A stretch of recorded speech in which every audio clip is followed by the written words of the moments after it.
Welcome aboard the Tabletop Express, everyone. My name is Chris Barrows.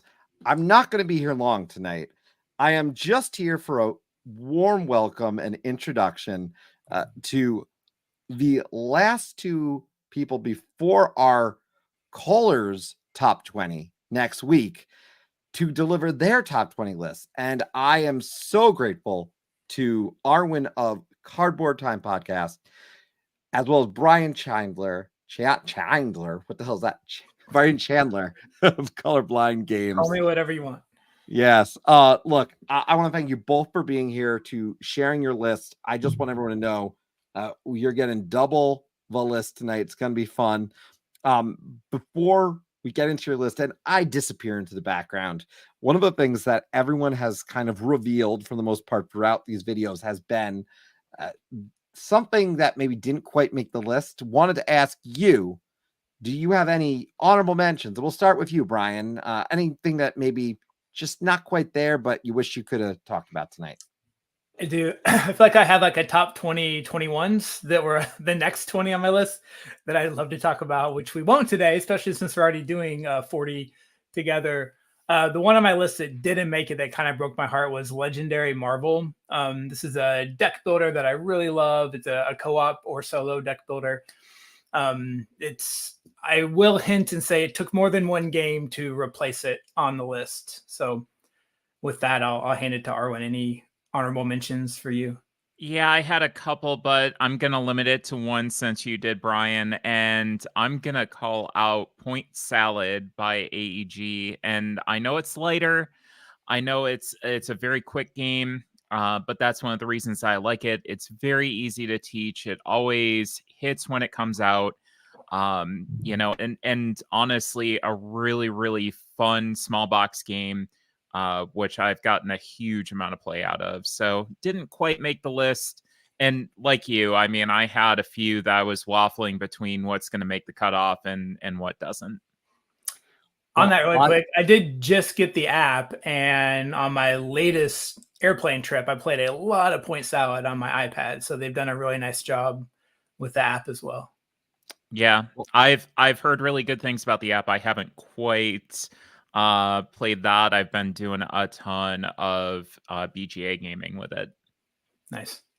Well, look, I cannot wait to hear from both of you. I am going to creep into the shadows now and work on the back end, showing the board, which I'm so excited to reveal. So I'm going to go do that now and let you both take it away. So I'm going to say goodnight to everybody.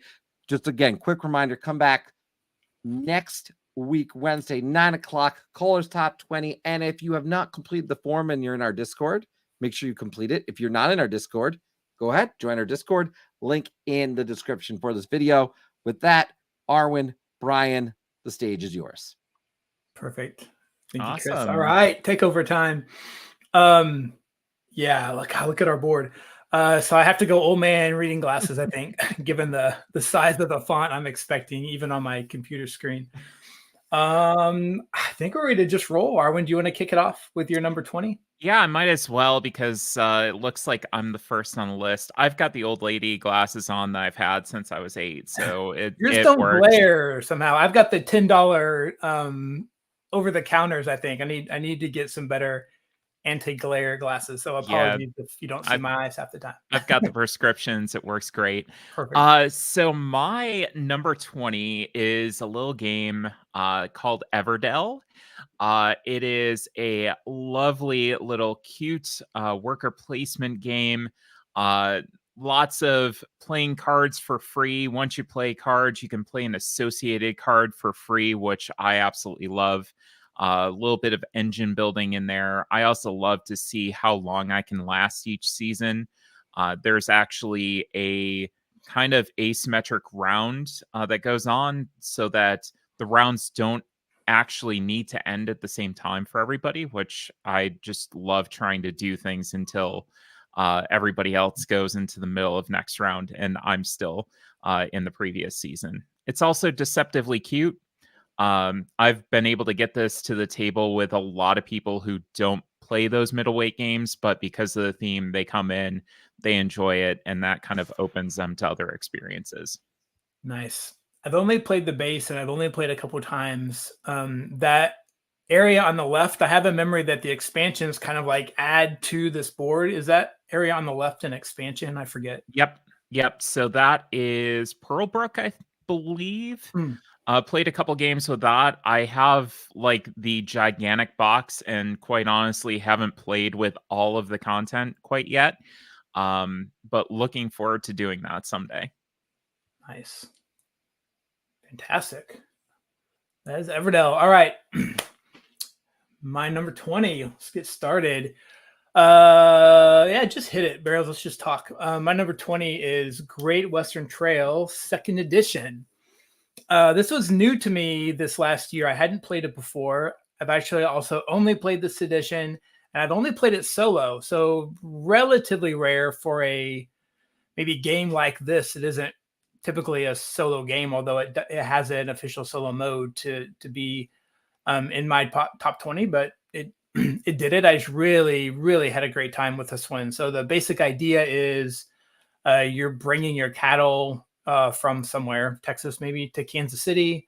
And then to some degree, it's essentially like a racing game. There's lots of different ways to score points. You can see there's different actions at each of these buildings, different places on the map. And so you're just kind of going in a circle, frankly. You're going up, you're selling your cows, and then you're coming back by train and then going back up again. I love that.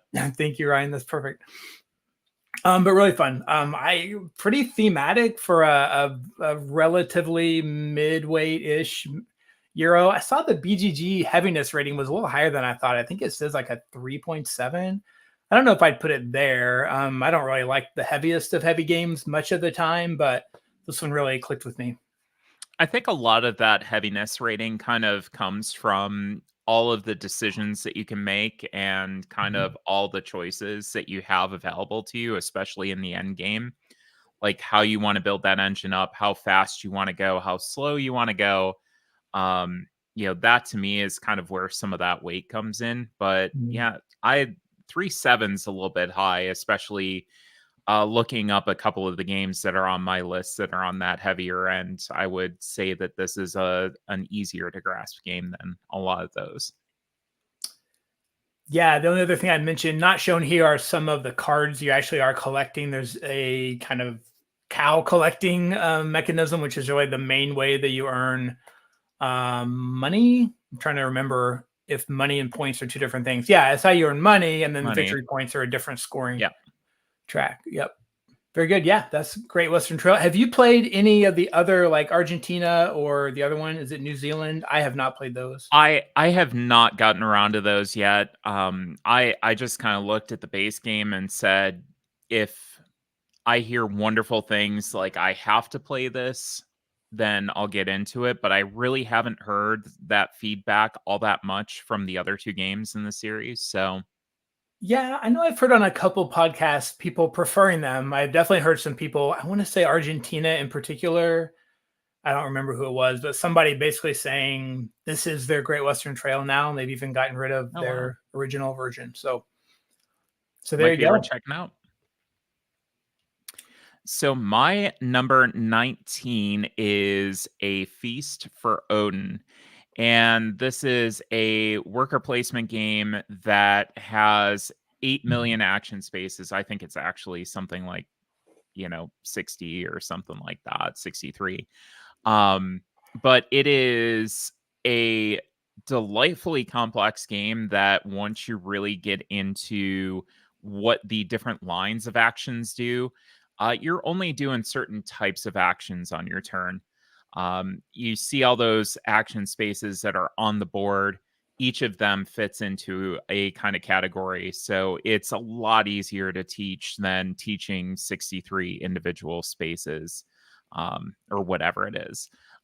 Every game is completely different. You get these different roll cards, much like you have in an Agricola or Caverna, that you're going to have some sort of bonus for doing something.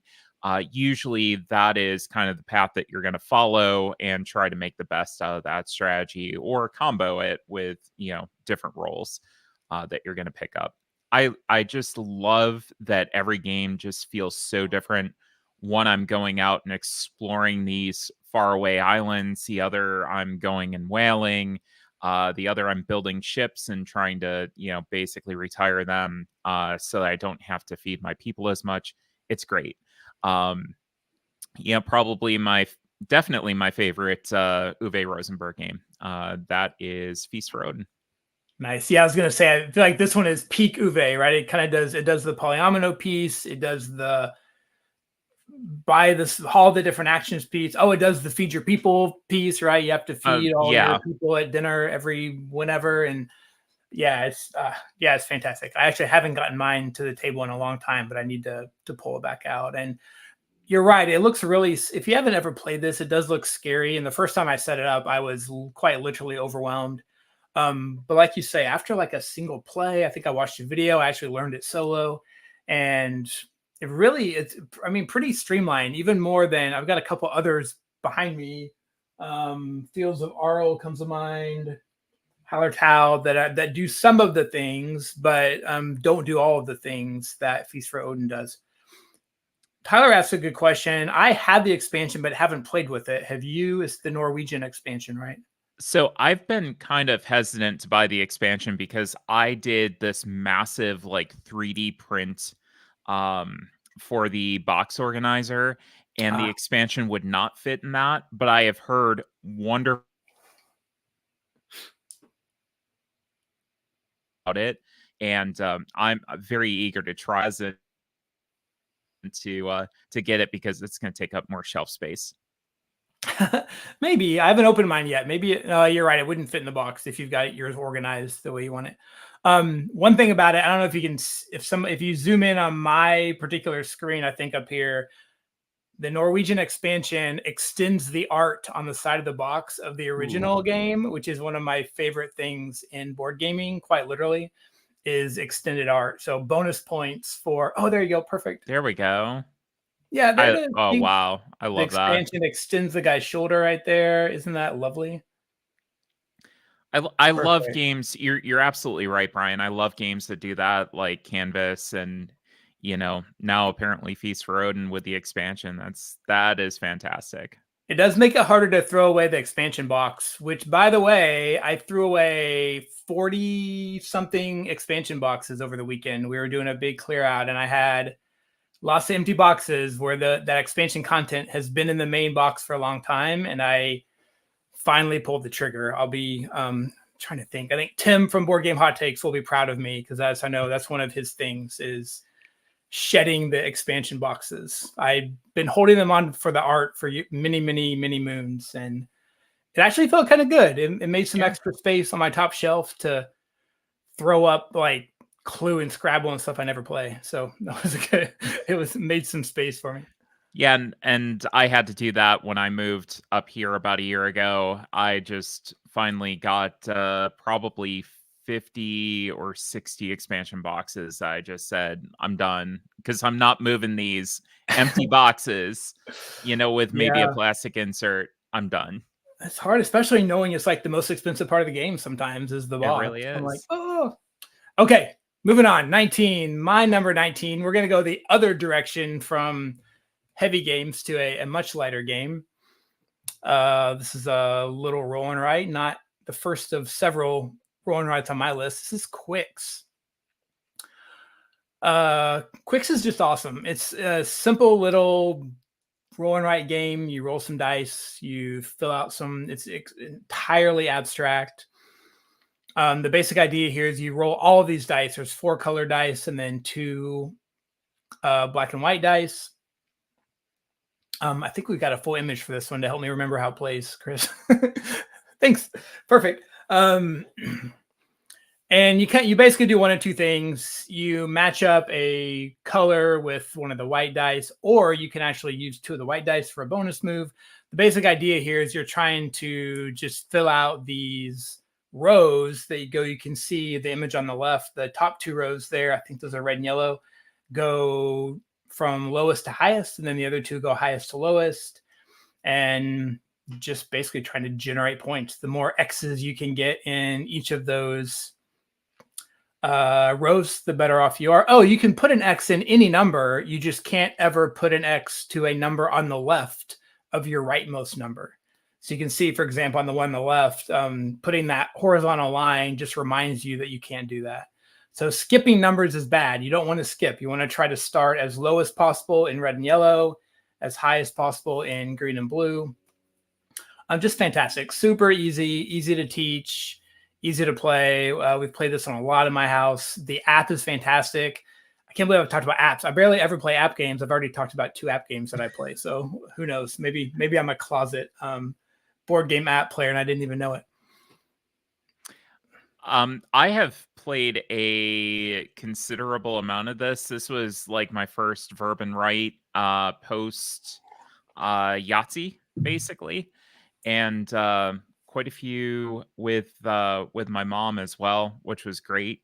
So yeah, I like this. Tyler brings up a good point from an accessibility standpoint. I know that I never had any sort of issues really with it. I could see where maybe like the blue and the green might be a little bit close for some people, but what was your experience with that, for Brian? Me, yeah, actually red and green for me. I guess for those who don't know us, Arwen and I are both colorblind. And so that's something that we navigate as we're playing games. So you'll probably hear accessibility come up again as we talk about our lists. I have I think the one on the right is actually my photo. I have like the whiteboard. What is that? I'm not using the right word. Whatever. Like the laminated. Good God. Yeah. The laminated dry version, erase. like Qwixx Deluxe dry erase. That's the word I want. The dry erase board. The Qwixx Deluxe has 8 of them in the box, which is fantastic. So you can play larger player counts. On the one that I have, the red and the green on the board are kind of close. And so I do have to, at least for me, so I do have to kind of pay attention a little bit extra to those, but it hasn't been a huge issue. But yeah, great question, Tyler. It's definitely not 100% colorblind friendly because you definitely need to know the colors to be able to, kind of know what you're doing. On the flip side, everything is open information, so I can always ask or get help if I'm playing multiplayer. If I'm playing solo, I can just wait and squint and look real hard, and I'll eventually figure it out. Or you could just make it the one that you want. Exactly, that's true. Or just pick the one that works best. Okay, my number 18 is a game that I have never actually played a live version of. I've played on BGA, but this is so good. I'm waiting for my copy to come in. I got the deluxe, like, huge edition with the expansion because I really just enjoy playing Planet Unknown. Which is a fantastic game with a outstanding little Tracy Susan right in the middle there, where you're putting out these polyomino pieces onto your board, and in doing so, you're moving up on corresponding tracks, potentially unlocking different actions where you could place more stuff out on your board and move up other tracks. So I think there's a lot to love about this. You're moving your little rover around and collecting things and trying to pick up little asteroid pieces, which could interfere with your scoring as well. So I really love this game. Again, I've never played it live. It's only been on BGA, but I have had such a fantastic time with this and can't wait to play with the actual tactical pieces. So I was gonna say, it looks like the physical definitely add a little bit to it. I never played this either online or physical, but I'm interested. I'm starting to make my list of things to add, like I have in every one of these top 20s. I think I have a very long desire list now. All right, go with my 18. Kind of staying a little bit with the theme here of roll and writes from 19. My number 18 is Super Skill Pinball. It's designed by Jeff Engelstein. The very quick hit on this is it's quite literally roll and write pinball. That's what it is. Jeff has done a great job of just making the game of pinball kind of fit on a table. It's extremely fun. That's really all. It plays really quick. is you roll 2 dice. You've got a ball that's actually on the pin or the board there, and you roll the dice and you do the things. It's pretty easy to understand and explain it. And then it feels like it's a game that is kind of infinitely replayable. The original box that came out was called 4K, and it has 4 different boards or pins in it. There's been several expansions. I have the first expansion, which is just 4 more pins. There's a, I'm going to forget, a Star Trek specific expansion, of which I've played a couple of those. I don't own that one. And then a Christmas expansion that has that's based on some movies. I forget exactly, like the classic. Christmas Vacation, I think, and that kind of thing. Either 3 or 4 of those. I forget how many are in that box. I don't own that one either, but just really cool. It's just a fun game. I've played this one a lot. It plays pretty quick, and it's easy to get in a couple games in a row. Super easy to play solo. And if you play multiplayer, I think it's just multiplayer solitaire. I don't remember, Arwen. You share the dice, I think. You share the dice. That's about it. You use the same dice. Yep. So no player interaction, but it actually works pretty well. It even has the nudge idea where you can bump the table, and if certain things happen, you tilt. So it's just cool. It brings in all the little elements. I'm not even really, even though I'm of the age, we both are. I didn't actually play a lot of pinball as a kid. Did you? Was that part of your childhood? Yeah, I played a ton of pinball as a kid, which is why I've played a ton of this game as well. And I think you made a great comment in the fact that this really is pinball in a roll and write form. The way that Jeff, just basically captured that on the tabletop is quite honestly astounding. Like it really does feel so incredibly good. And I keep coming back to this one as well at any time that I want something quick that I can play in about a half an hour and get to the table. I love it. Yep. Fantastic. All right, Arwen, back to you. 17. Yeah, my number 17 is one that I believe that I saw others in previous videos pick, and that is Brass Birmingham. I do believe that there's some crossover. Yep. Crossover. Oh, yeah. Ryan's. Yep. Ryan's number 3, Mr. Rouse number 5. This is a wonderful game that you're trying to build out like your economic engine. You're trying to put goods onto a board, build out a network, and then use those goods in order to, basically use up the resources that are on the tiles. You can flip over the tiles. That gives you additional income, which is going to drive, your engine even more. It's very, very satisfying, not only that you're using the goods that you produce, but you're kind of almost encouraging your opponents to also use those goods just so that tile flips over and you start getting that income. So really lovely game. I prefer the Birmingham version to the original because the addition of beer, not only from a thematic standpoint, but also from a gameplay standpoint, having that extra resource kind of being an additional puzzle is fantastic. Love this game. Very good. I played Brass Birmingham one time at OrcaCon this last year. I literally was walking by a table and 3 people needed a 4th. So I just jumped in with some random folks and played, made some very bad decisions my first 3 turns, and then still had a fantastic time. I just knew that I was not in the mix very early on. It's also a game that I think where you have to borrow money, like you have to go in the hole kind of in order to dig yourself back out, which is relatively rare in at least games that I've played. I thought that was a really interesting piece of it as well. And really being smart about it too, and making sure that you're borrowing at the right time and you're not going to be penalized too much, which, is kind of the way that it is at the beginning of the game. Really does make it very interesting. Yeah. Very good. All right. My 17 is a worker placement game. Go ahead and hit it. This is Viticulture from Stonemaier, designed by Jamie. Quick disclaimer, I won't talk about this for 2 hours, but I do some freelance work for Stonemaier games. I didn't work on Viticulture, the base game. I did work on Viticulture World, one of the a later expansion recently. One caveat about Viticulture, it is extremely not colorblind friendly, which you can probably tell just looking at the board. Some of the biggest problems I have are with the cards. You can also see I wrote a pretty scathing review of Viticulture actually from a accessibility standpoint, even after I started working with Jamie and the team. And we weren't able to fix that in Viticulture World. So it felt a little bit gross on one level to be working on a game that still wasn't particularly colorblind friendly.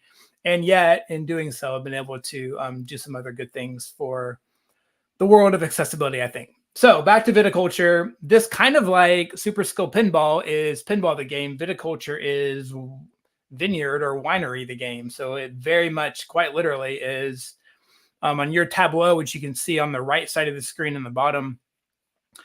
You are kind of doing your thing. So you're planting vines at the top. You're planting grapes. Then you're actually harvesting those grapes in the bottom. Those grapes eventually become different kinds of wine. You can see on the right side, you've got different cellars that it goes into. You got your workers that go to different places in different seasons. And then eventually you sell your wine to earn victory points. And so that's the basics of the game. Obviously more complicated than that, but to be honest, not super more complicated than that. Also not shown here is the Tuscany expansion, which I highly recommend. I kind of feel like base Viticulture is almost kind of the tutorial version. I definitely think you can get a lot of good play out of that, but adding the Tuscany expansion makes a big difference. Oh, and by the way, I've only played Viticulture Essential Edition. This is one that came out a couple years later. There was the original version I actually haven't played, but Essential Edition, as I understand it, kind of takes the best from some of the initial expansions that came out from the game, does a little bit of rebalancing, and then provides the essentially director's cut of Viticulture. Arwen, how's Viticulture for you? I'm gonna echo the color vision concerns, and I know that's an issue for both of us. I like the gameplay, but the color vision kind of just kills it for me, unfortunately. So yeah, it's tough. I extensively marked mine up, and so all my cards and a lot of my meeples are marked up so I can play. This is a game my wife enjoys playing too, so it was worth it for me to get into that. Yeah, I would agree, Espen. Besides the accessibility stuff, which did not age well, so maybe to give them not a pass, but maybe an understanding. In 2013, we weren't having these discussions really yet as much. But yeah, the gameplay itself, it's just a solid medium weight worker placement. So yeah, fantastic. All right, let's go. Awesome. 16. My number 16 is Star Wars Rebellion, and it is the Star Wars experience in a box, is the best way that I can describe it. The Empire is trying to hunt down the location of the Rebel base, and the Rebels are trying to make sure that they don't get caught. There is a way that they can escape and actually change the location of where that base is during the game. But just from a thematic standpoint, this game does so much right in the fact that the Empire is so powerful. It's throwing so many ships out on the board. It's just trying to produce all of this stuff to just overwhelm the rebellion. But the rebellion is also very sneaky and easy to maneuver and easy to hide, which I think is really kind of indicative of the well-tied thematics to the gameplay mechanisms in this. You have tie-ins with the movie where you have different events that happen and the different characters show up. And yeah, Dr. J, I highly recommend this game. If you're going to play one Star Wars game, to me, this is the one that you have to play, other than Loop and Chewie, because, you have to play Loop and Chewie. But this is a fantastic game. Have you played it, Brian? So you're going to see it behind my head. I embarrassingly have not played Star Wars Rebellion. I've had this set up on my table twice over the last several years, and we just haven't quite got over that hump of the rule set and ruler. We've even watched some videos. We just haven't gotten to the point of actually playing the game. I've had two family members have expressed interest specifically in playing this, and so we will get this to the table. I'm also become a huge nerdy Star Wars fan over the last several years as well. I'm reading Star Wars novels. I'm playing Star Wars games. I obviously have to get Rebellion to the table. So yeah, and everything you said just makes me even more excited about it. So I think I may put that on the must play next list for later this spring or summer. Awesome. Excited about that one. All right, 16 from me. This is from one of my favorite designers, frankly, favorite people in the industry. I think she's doing some incredible things in lots of different areas. This was arguably her first design, although it technically was her second published design. So go ahead and hit that one, Chris.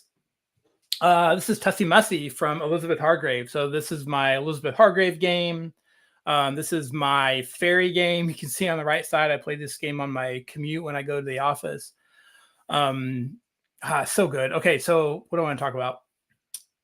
Yeah, this came out just after Wingspan. She actually designed it before she finished the design for Wingspan.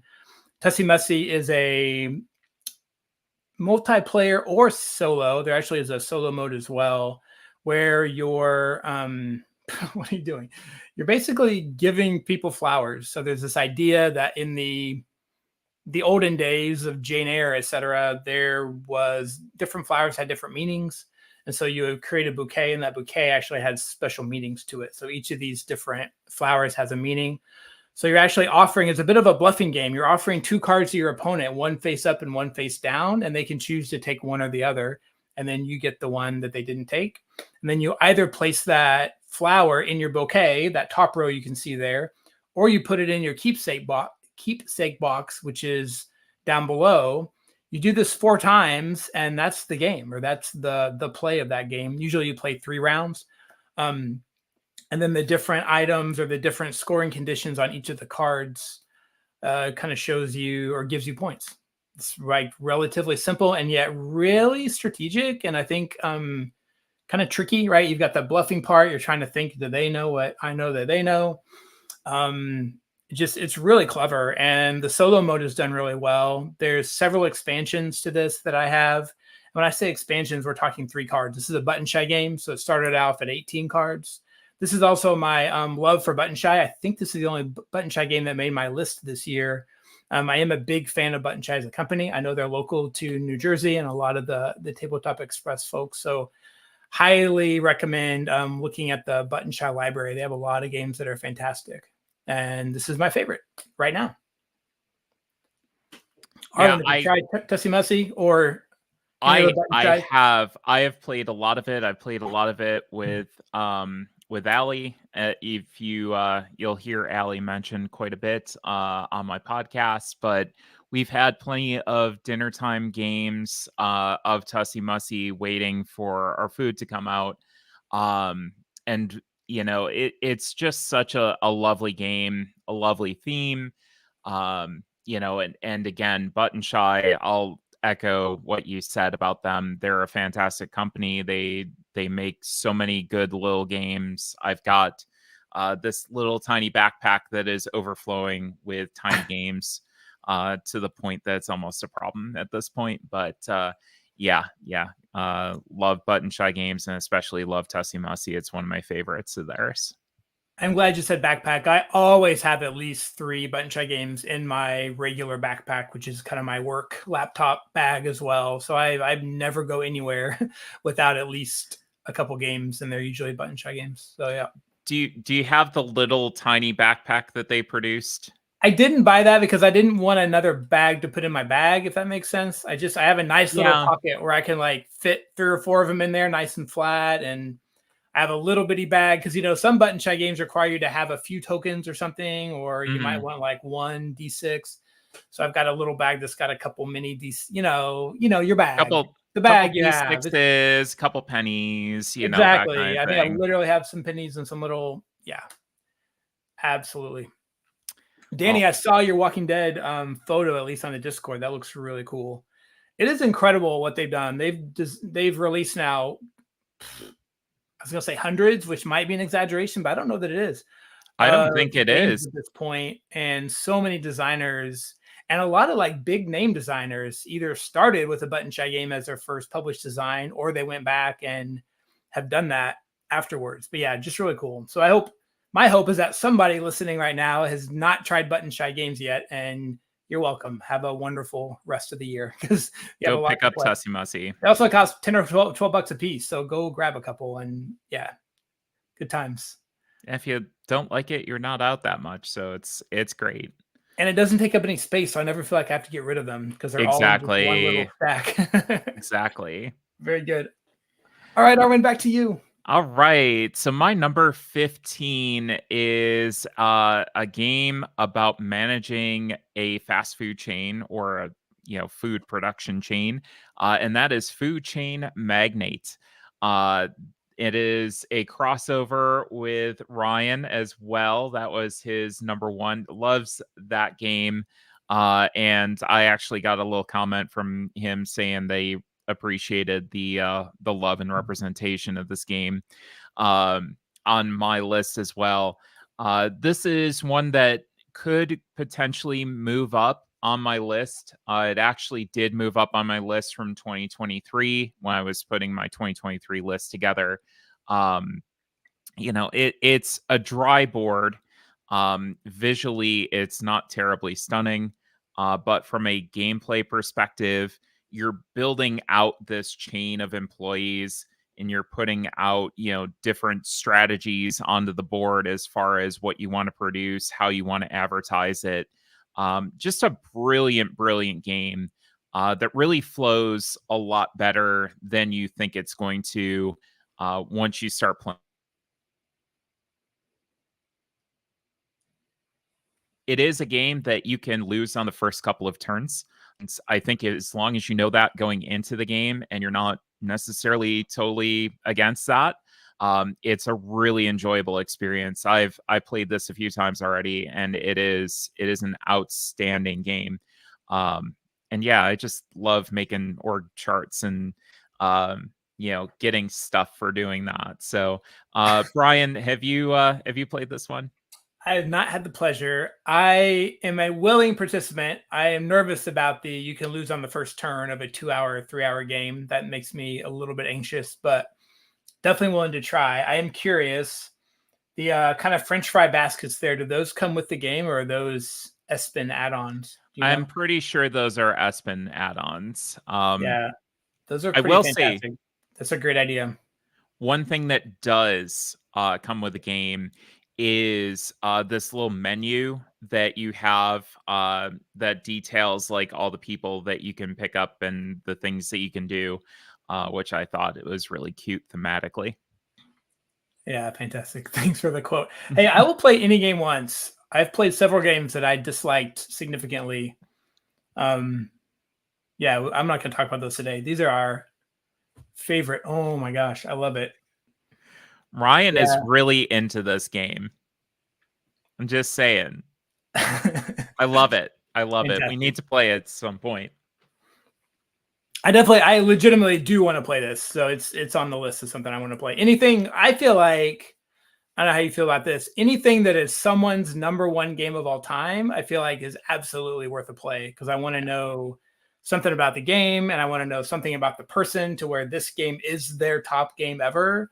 If anybody's, in fact, I need to relook through the list. In fact, I know there's one, we just talked about it, but there's any others where any of us picked a number one that somebody else doesn't have. Hey, Mr. Rao's here. Fantastic. How many Brass Birmingham, Mr. Rao? We got one crossover with you so far from Arwen's list. All right, moving on. We're making Barrows nervous. Number 15. We got to get through this in less than 3 hours. My 15. Oh, sorry. I guess I could have started talking about it before another crossover. This was with Anthony's list last night. This is Fleet the Dice game by Pinchback and Riddle. This is one of the kind of Pinchback and Riddle set of Fleet the Dice game, Three Sisters, the car one I forgot the name of, and then New Orleans one I forgot the name of. Yep. So feel free to remind Motor City and French Quarter. Thank you very much. This is my favorite of the four. I do like Three Sisters quite a bit. I was kind of meh on Motor City, though I have kept it and am looking forward to trying it again. I've been scared away by the graphic design of French Quarter, to where I haven't even tried it yet, but would be willing to do so. But I heard somebody last night talked about they double-sized theirs, put it on like an 8.5 by 11. I know there's some, from what I understand, some issues there. Anyway, all that to be said, Fleet the Dice game is fantastic. You are fisher people going out and hiring your boats to go get different kinds of seafood. It's a larger roll and write game where you've got 2 full sheets side by side, and you roll some custom dice and you do some really cool stuff. It's really, really fun, plays pretty quick. There is an app that I've tried and didn't love. I kind of bounced off of it, and I'm not really sure why. I should probably go back and try the app again. But this one in particular, I just have a great time. I know that I think I first got it in Christmas 22, and it became one of my top 10 most played games of 2022, even though I received it on December 25th. I just played the heck out of that for that whole week after Christmas. But very fun game, plays really cool. Oh yeah, Mr. I, you have to play Fleet. Arwen played this one, and any other discussion of the Riddle Pinchback series? Yeah, so I'm in complete agreement with you. This is my favorite. It's probably my favorite roll and write out there, period. It's a fantastic game. Three Sisters is just a little bit behind that, followed by French Quarter. I will say the French Quarter does have some issues with the size of that paper, but I had a lot of fun with it. And then finally, Motor City. Like you said, surprisingly, as an engineer, I thought that I was going to like that a lot, and I bounced off of it too. I haven't gotten rid of it, probably because it doesn't take up that much space, but not necessarily for me. Yeah, we are aligned, but not with a lot of people. I've heard people like Motor City the best. I know a lot of folks in this community like Three Sisters the best. So yeah, good. There's different strokes for different folks for sure of this group. But in general, if you do like roll and rice and you haven't tried any of these, I would highly recommend giving at least one of them a try. And if you do like one, I think there's enough similarity that it's worth trying the others. So even though I kind of ranked them, I really like Fleet and Three Sisters are pretty close for me. But yeah, Fleet the Dice game is fantastic. I haven't played the original Fleet, the card game. Have you played that, Arwen? No, I haven't played that yet, and I'm kind of intrigued to play that. Yeah, I'm too. Okay, let's keep going. Yeah, so my number 14 is a game about making dresses, and it is a game called Rococo. Particularly, I love the deluxe edition, although I've played both. The deluxe edition is just incredibly gorgeous. Highly overproduced, but if you're going to have a fancy game night where you get dressed up and you're going to have, really get into this, Ryan's number 17 as well, which is he's got good taste, I have to say. The deck building mechanism in this is really fantastic because each of your workers is going to do something different or get you something different, and you can also dismiss them to get them out of your hand, and you get a bonus for doing so. So I really love this game. I always have a great time playing it. It is a game that is a little bit more difficult to get some people into it because of the theme. And a lot of people, like Tyler, are very surprised at how much they wind up enjoying it after they play it. So, yes, Ryan, we do have good taste. Brian, have you played this one? I haven't. I've seen this one played. I remember I saw it on a table at OrcaCon again this year and haven't had a chance to play it. Definitely is on my desire list. Also, I know we have an unofficial crossover. This is Squirrel's number 1 game from what I understand or remember from some previous stuff. So yeah, I think we've got a love connection there for sure. So yeah, Rococo, fantastic.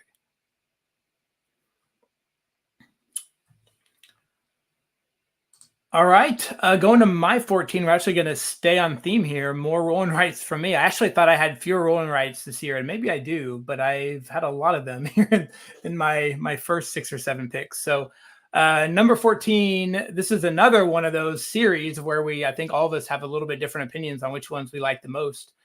For me, it's Aquamarine. This is a rolling right from Postmark Games. A couple of things to talk about with Aquamarine. First of all, Postmark Games, they make print and play games only. So there's no box version of this game to buy. These are for whatever European money is and about $5 US dollars to get access to the PDFs. And Aquamarine Voyages was their first game the year before. Oh my gosh, what's the parks one? I'm forgetting. The one about the parks is the one from the year after. And then they did a war game as well. The Warwind actually didn't hit for me very well. I played a preview version of that. I just didn't quite get it. But the one about the parks, thank you, Wayfinders, is fantastic. Waypoints, that's even better. Yep, that's even more right than Wayfinders. Battle cards, the other one. Thank you, Tyler. Yeah, I think all these are great. I love the business model. We talk oftentimes about board games being a luxury hobby, and to some degree that is true. Look behind my head. I've spent a lot of money. I have. So all the privileges to be able to do so. And yet for $5, there's a lot of game in Aquamarine, which I didn't even explain yet. Aquamarine is a push your luck polyomino dive to the bottom of the ocean game. You can kind of see in the right side, especially, you can see where I've actually kind of marked. This is the black and white version. Both of these, by the way, are printable versions. There's a full color version you can print if you've got a decent printer. And good eyes, there's a black and white version that is 100% colorblind friendly for me, and prints on my $30 crappy printer right behind me. And so that's the ones that I tend to use. I do tend to print these and then laminate them. Although this looks like my pre-laminated version where I was testing it out. The other cool thing about Postmark Games is they have a Discord, and on their Discord, they make more of these maps available. So when you first pay your $5, you usually get access to 2 or 3 maps. And then over time, they keep releasing maps and they don't charge you for it. And so I know with at least Voyages and Aquamarine, I think there's at least 5 different maps, which really are 5 different games, or at least they're different enough that they feel different using the same basic rule set. You bring your own dice, you bring your own pencil or marker or whatever. And no, I just can't say enough great things about this whole idea behind the print and play idea, where they don't produce anything. The other cool thing about that is you Kickstarter for $5, and the day the campaign ends, about 2 days later, you get your PDF. And so that's fantastic as well. So just, yeah, good stuff. Arwen, have you tried any of the Postmark games? So I don't count this on my shelf of shame because it doesn't sit on a shelf, but technically it is because it's in my inbox.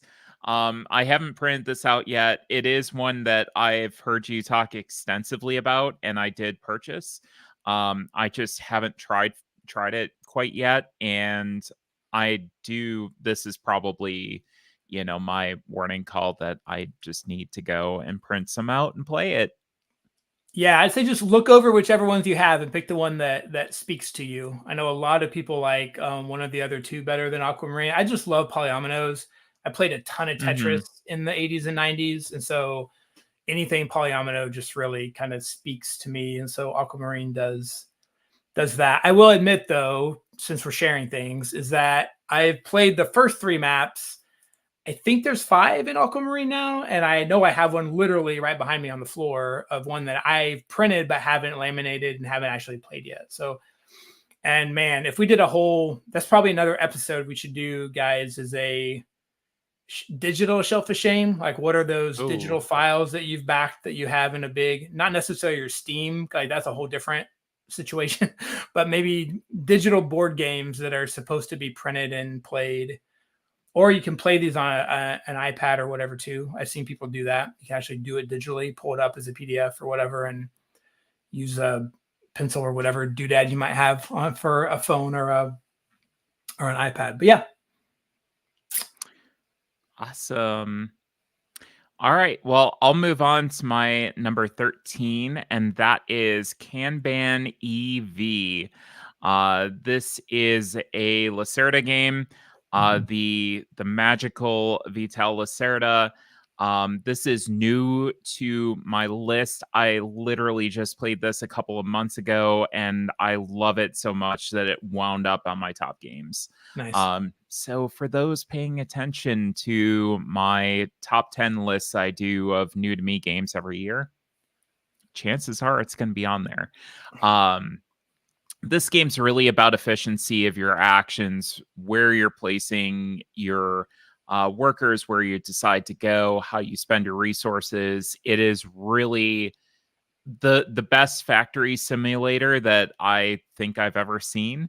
And really kind of speaks to me from that efficiency standpoint. Really got my engineer brain going. Great production by Eagle Griffin. This was a re-implementation of the original Kanban Drivers Edition. And basically an update to make the components nicer, and also to update the theme a little bit as well to electric vehicles. So, Arwen, I've never played a Lacerda game. I'm admitting that with whatever. Is this, and maybe I don't want to out you, I haven't seen your list. If there's other Lacerdas, then just don't answer my question. We'll keep going. Are there other Lacerdas that you've liked? Is this your favorite Lacerda game? So this is my favorite. I've played 3 so far. The Gallerist was kind of my second pick, and then Markets of Lisboa, I believe, or Merchants of Lisboa, didn't really click with me at all. It was a lighter one. In fact, it just really didn't hit with me. The Gallerist is also a fantastic game. This just really did hit quite a bit. They're intimidating. They're really intimidating games. They're intimidating to get to the table. But this one, I think, is one of the easier ones to kind of grasp, especially if you got that engineer brain that, you like process flow and stuff like that. It makes a lot of sense. The Gallerist is just fun, and probably is the second easiest to get to the table. Yeah. Thanks, Dr. J. I appreciate you admitting I'm not the only one who hasn't played a Lacerda. I do want to, and this is probably the one. This is what I hear about the most, and that I think I would be interested in trying for sure. The Gallerist seems pretty cool too, so I think I'd be up for either of those. All right, let's go to 13 for me.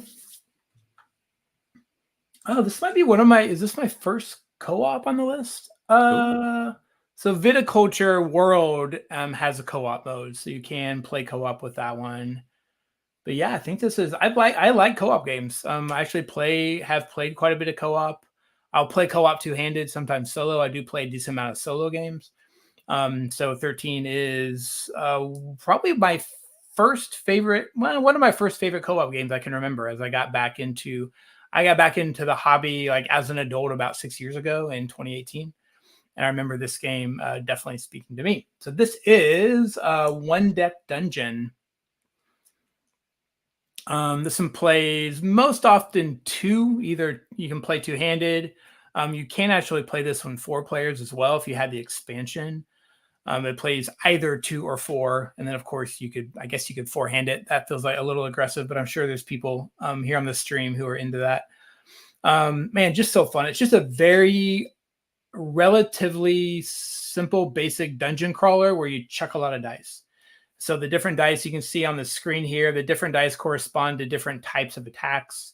So I may get the colors wrong, but I think the yellows are just your basic sword attacks. The pinks are like swiftness, where you're trying to run around. The blues are magic.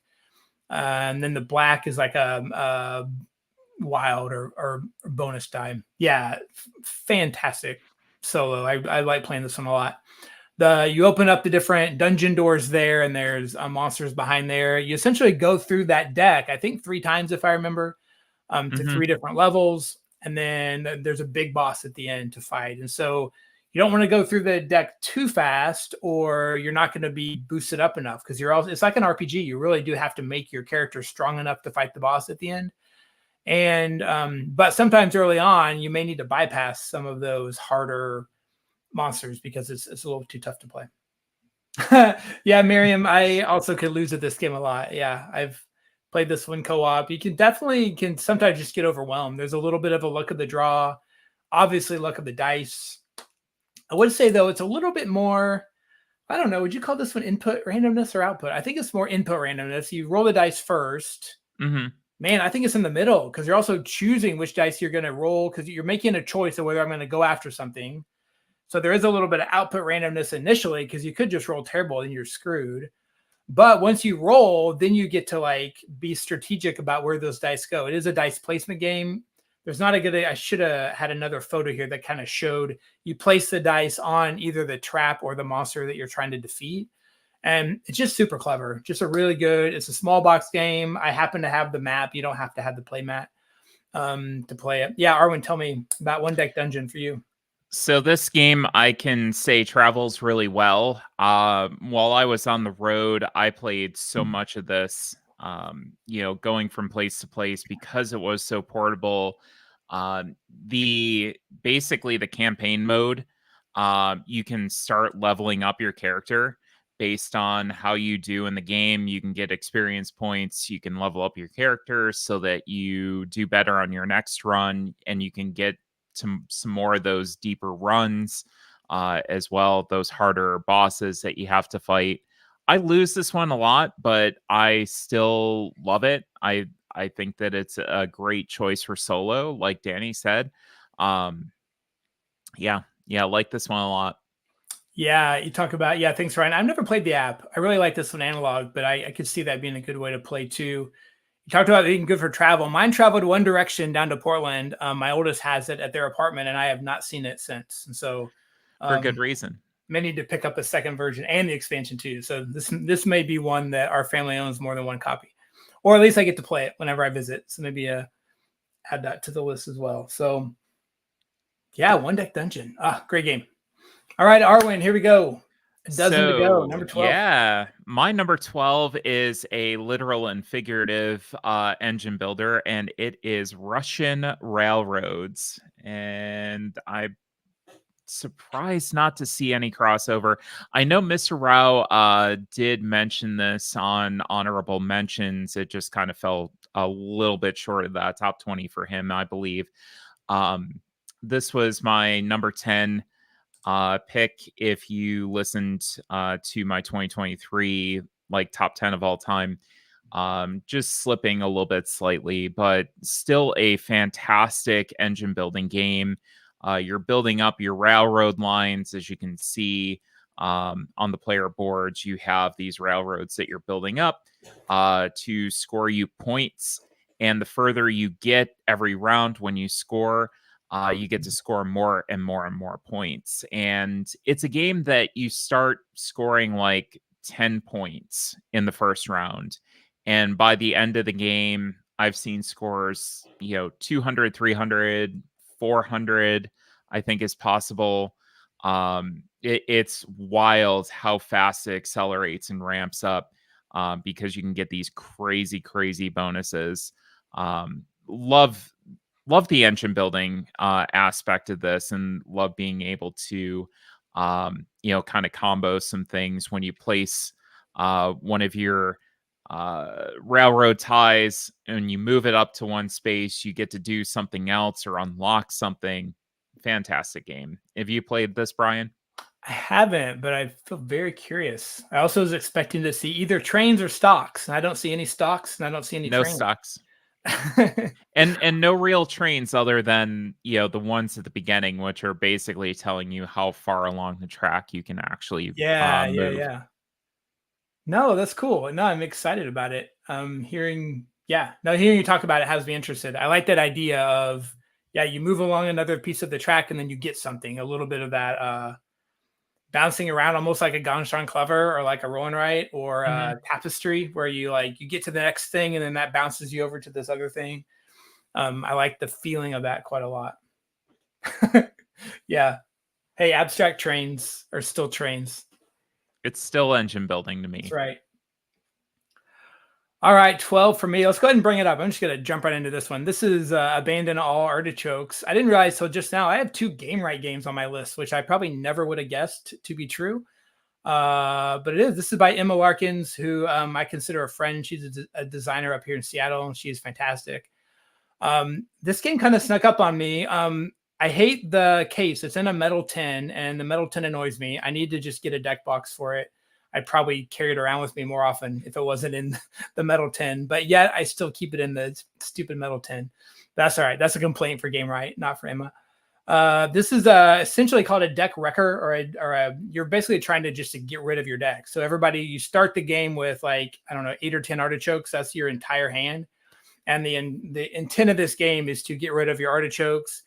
And at the end of your turn, when you draw up your 5 cards, if you have no artichokes in your hand, you win the game. So it's kind of cool because you don't know when the end's going to happen. As you get close, there's always that chance that either you or one of your opponents are going to win to end their turn. Each of the vegetables, as you might imagine, has different things that it does. And you're basically trying to compost the artichokes as best you can or pass them off on your opponent. Plays super quick, like maybe 10, 15 minutes, depending on player count. And there's actually kind of a crazy amount of different tactics and strategies on this game. Like there's a lot of ways to win this, and I'm really bad. I mostly lose Abandon All Artichokes, although I think that I'm smart, and I'm not smart when I play this game. So yeah, this is just delightful. That's the word that comes to me. I just smile a lot. And now that I'm talking about it, I want to play it.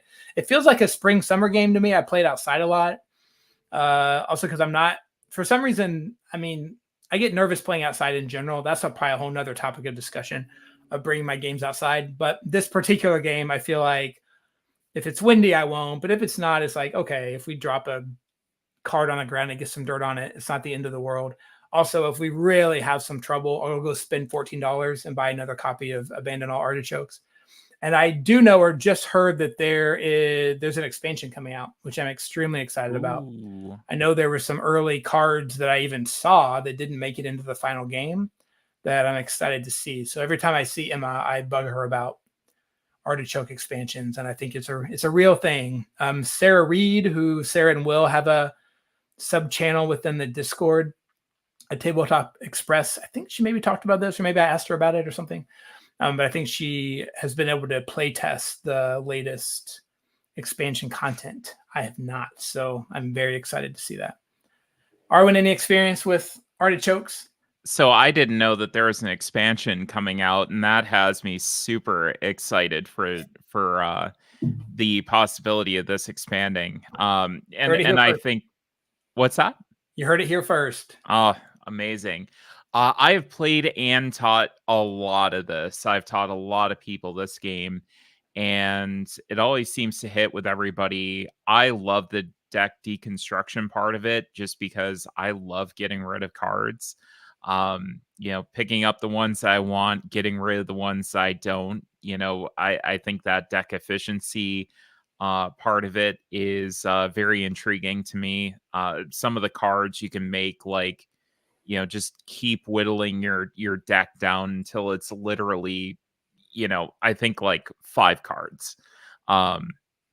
So I love this game. I agree with you that it's a great springtime, summertime kind of game. We've been talking about those for reasons around the household, and picking those up. I think this is a great one to teach to people on those fun spring and summer days.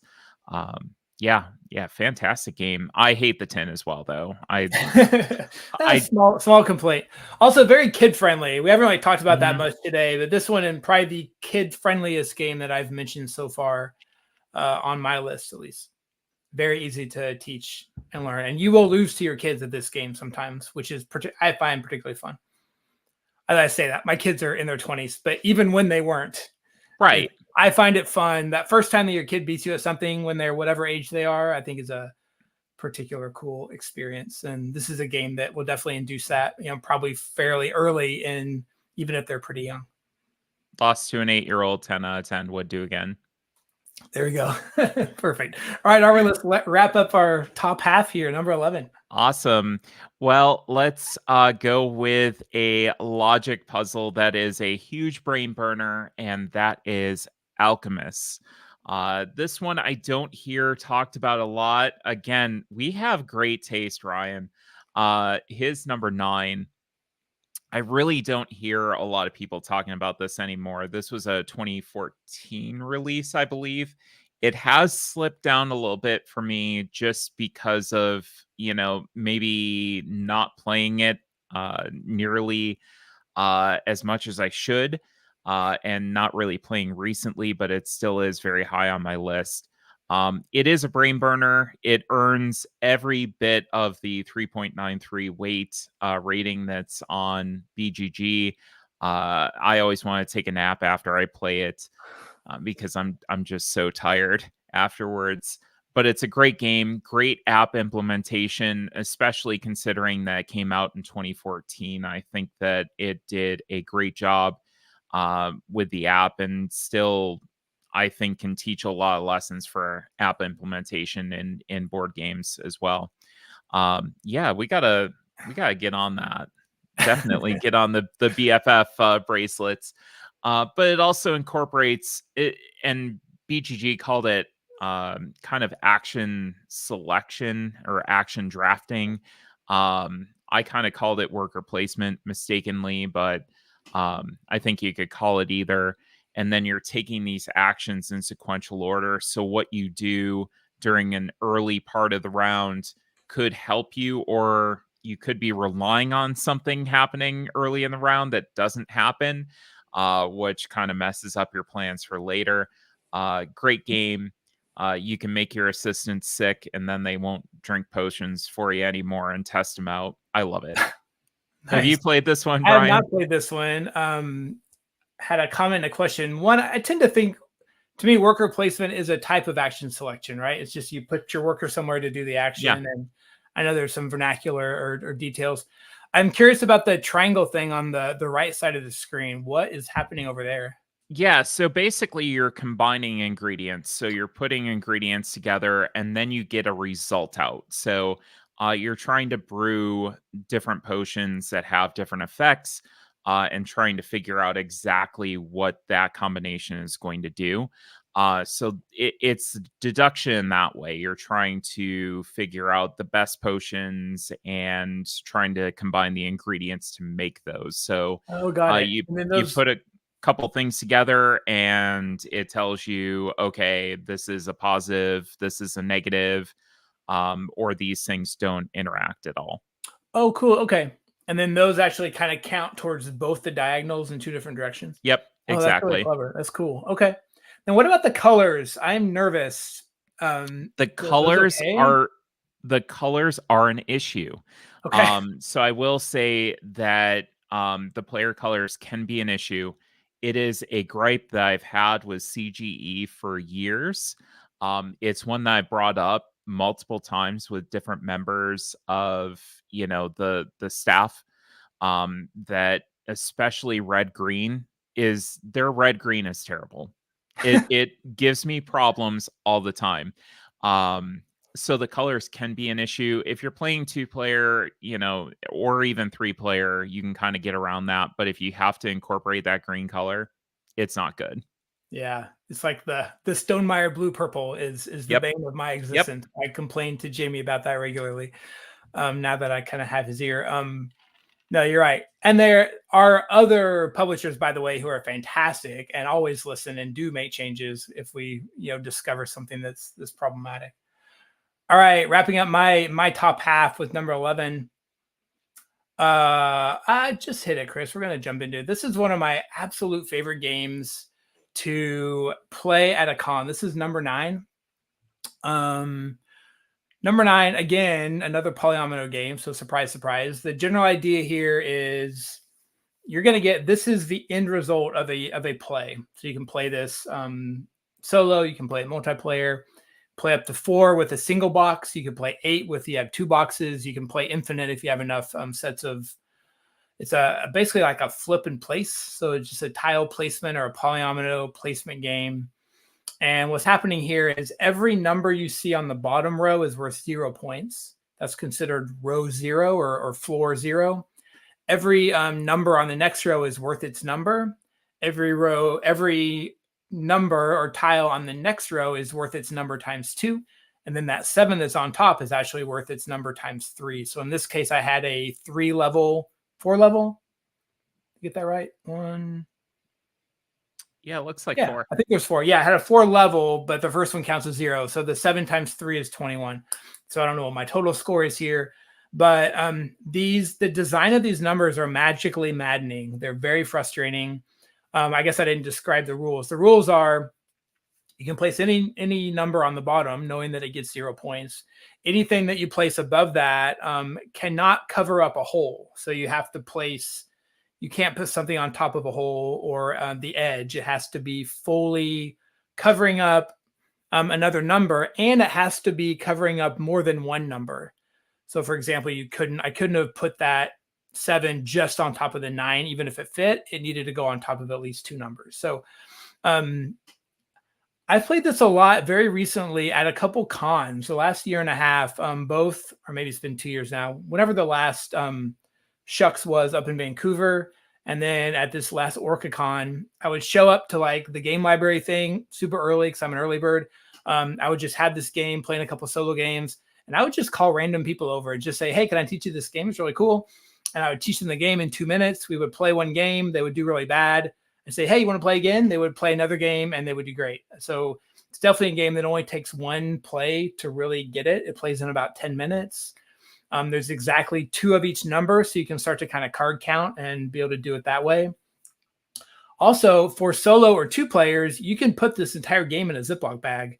Actually, alongside my Button Shy games, I have a solo version of this game, which is exactly these 20 tiles plus the 20 cards. And it's just so good. Oh, Dr. J, you are in for a treat. So this is truly the 11th best game of all time, and it's number 9.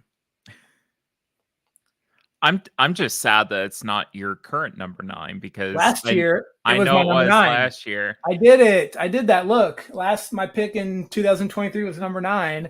That just means there's 10 games that are so much better than number 9 that I had to give up on the stupid joke and move number 9 up to number 11. I love a stupid joke. No, this is a fantastic pick. And, Brian, I think you're absolutely right in how simple this is to teach and how easy it is to get people into it. You play your first game, you're going to be terrible, but it's your learning game. And it's so quick that you can just hop right back into another one, reset, and get right back into it. So I remain pretty bad at this game, and it's one of my most played because it does play so fast and it's fun. It's easy to just re-rack and play over and over. Like I'll play 5 in a row. Yeah. Awesome. All right, here we are. Top 10. All right, top to do. Top 10. Doing something, or are you doing something? No, I'm doing something. So if you want to play along with the home game and you have a top 20 list like us, next Wednesday at 9 p.m. Eastern time, you are going to be able to participate. You can get your votes for your top 20 in on the Discord. And the Tabletop Express is having the Colors Top 20, which is going to be a fantastic time. It's going to be very, very easy. Details will be down in the chat. So yeah, you can submit your own top 20. If you're not in the Discord, why aren't you in the Discord? It's such a great community. Brian and I are in there, and just love the community in there as well. So looking forward to that. Looking forward to seeing what a bunch of people put together, what their pick is going to be. Put in another plug for the Discord. I've really struggled the last year and a half with social media. It's been really just frustrating, right? I feel like there was like this golden age of social media 4 or 5 years ago, and it's really just fallen apart for all the reasons that everyone probably knows about. And yeah, it's just in some ways I've been kind of sad about it, really. And so the Discord has been a nice little haven for me, a little home that's smaller, right? It's not the world, it's not Twitter, it's not whatever, but yeah, I found it to be really great. So I would highly encourage checking it out. Yeah, it's a lovely community. So my number Cool. 10, let's get into it, is a game that generates so many stories. Every single time I play it, I walk away with a different story, and that is Blood on the Clocktower. I'm not a huge social deduction person. I don't like social deduction games. This one does require a very good GM. You want to make sure that you have somebody, if you're going to have a lot of newer players, you want to make sure that you have somebody that's really good at running the game. But essentially what you're doing is, it's kind of a take on Werewolf in a way, but it's completely different at the same time, where each person is going to have a secret role, and you're trying to figure out who's on what team, and then you have different win conditions based on who you are. You also have different abilities. There's some roles that basically you can get false information told to you, which is an amazing time because people get confused and they don't trust the information that they have. So it is a fantastic game. Again, highly dependent on the GM, but a lovely experience. 2 to 3 hours, I would say, usually set aside, especially for your first game. But yeah, I love this one. Usually I go to at least once at a convention. I try to set aside some time for this. So, Brian, have you played? Nice. No, I know of it from conventions, but I've never actually played. Do you have a favorite player count? It feels like this one has a pretty wide range. Yeah, so I believe my favorite game was at like 12. So, got to have a decent sized group together. You want enough people that it's going to make things interesting. You're going to get a large mix of roles and try to, figure out exactly who everybody is. But yeah, the deduction on it is quite honestly some of the best I've seen. Yeah, it feels like just like an experience that I want to have at some point. Like I don't know how much I would love it, but I think I'd love to try it. See, yeah, Yeah, we've got a group they do weekly. That's cool. It's honestly, if they've played it that much, if they play it regularly every week, it would be something good to jump into because everybody's got that experience, and to bring a new player in when everybody else is experienced, you can have your GM kind of give you some advice and give you some tips and that at that point, which is really, really nice. Nice. Cool. All right.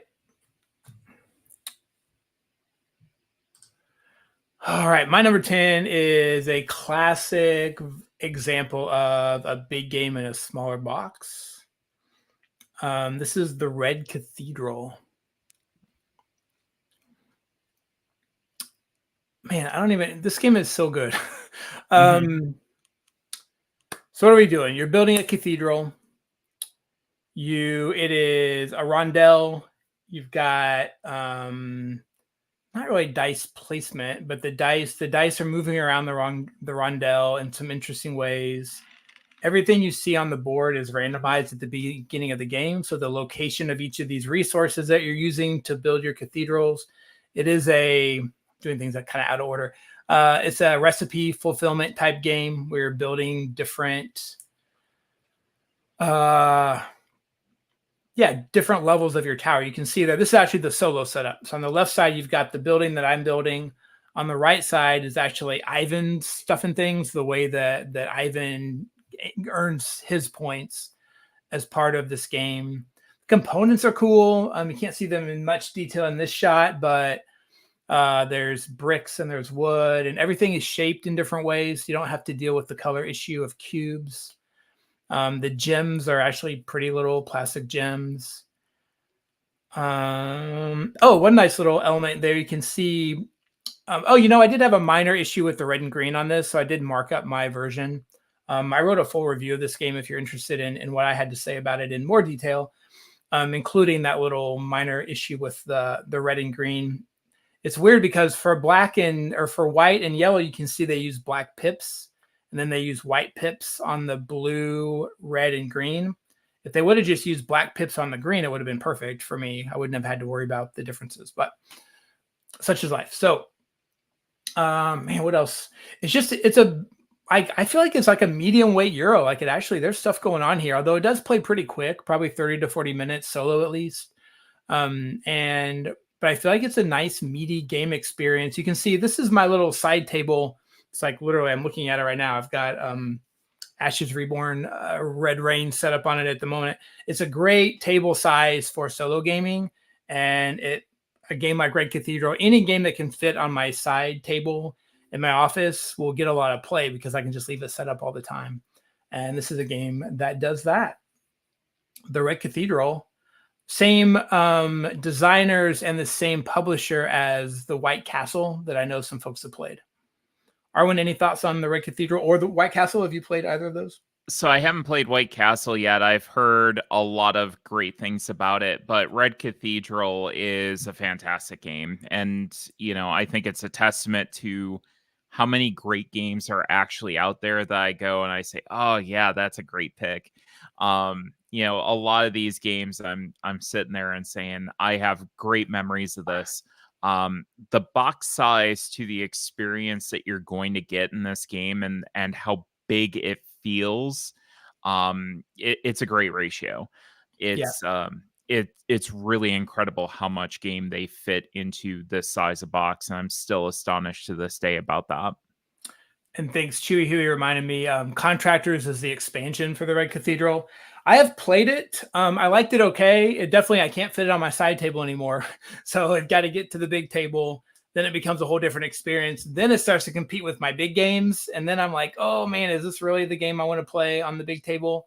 So I've actually found myself kind of going back. Now, to be fair, I haven't tried all the modules. One cool thing about Contractors is there's more than one module you can mix and match. I don't think you have to use any more than one if you don't, or you can use a couple of them together.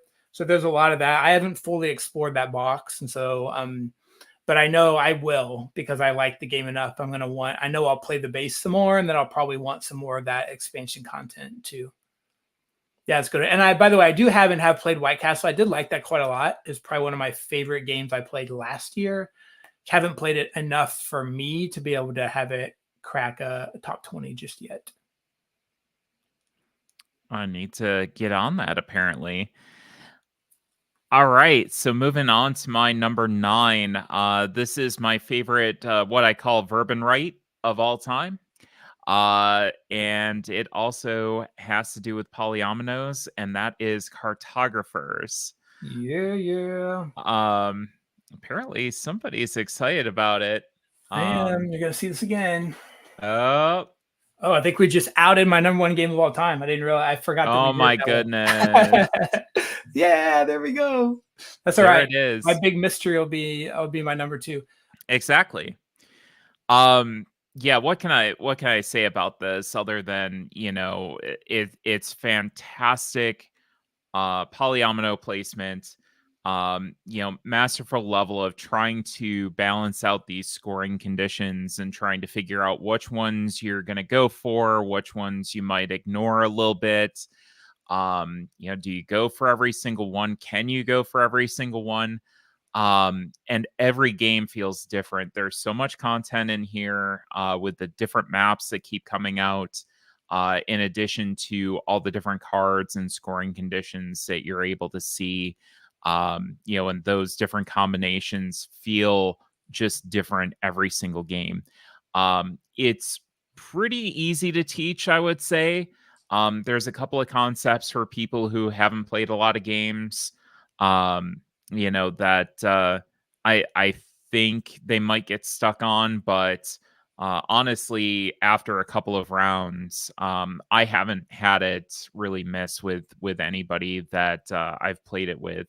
And to Miriam's question, OG or Heroes, I maybe prefer the OG just a little bit more. I play with the heroes usually, but sometimes I just leave them out just because I want to see the chaos that comes from, not being able to deal with all those monsters that come out as well. So I will stop talking about it and let Brian talk about his number one game of all time. Thank you. Oh, I can't get in.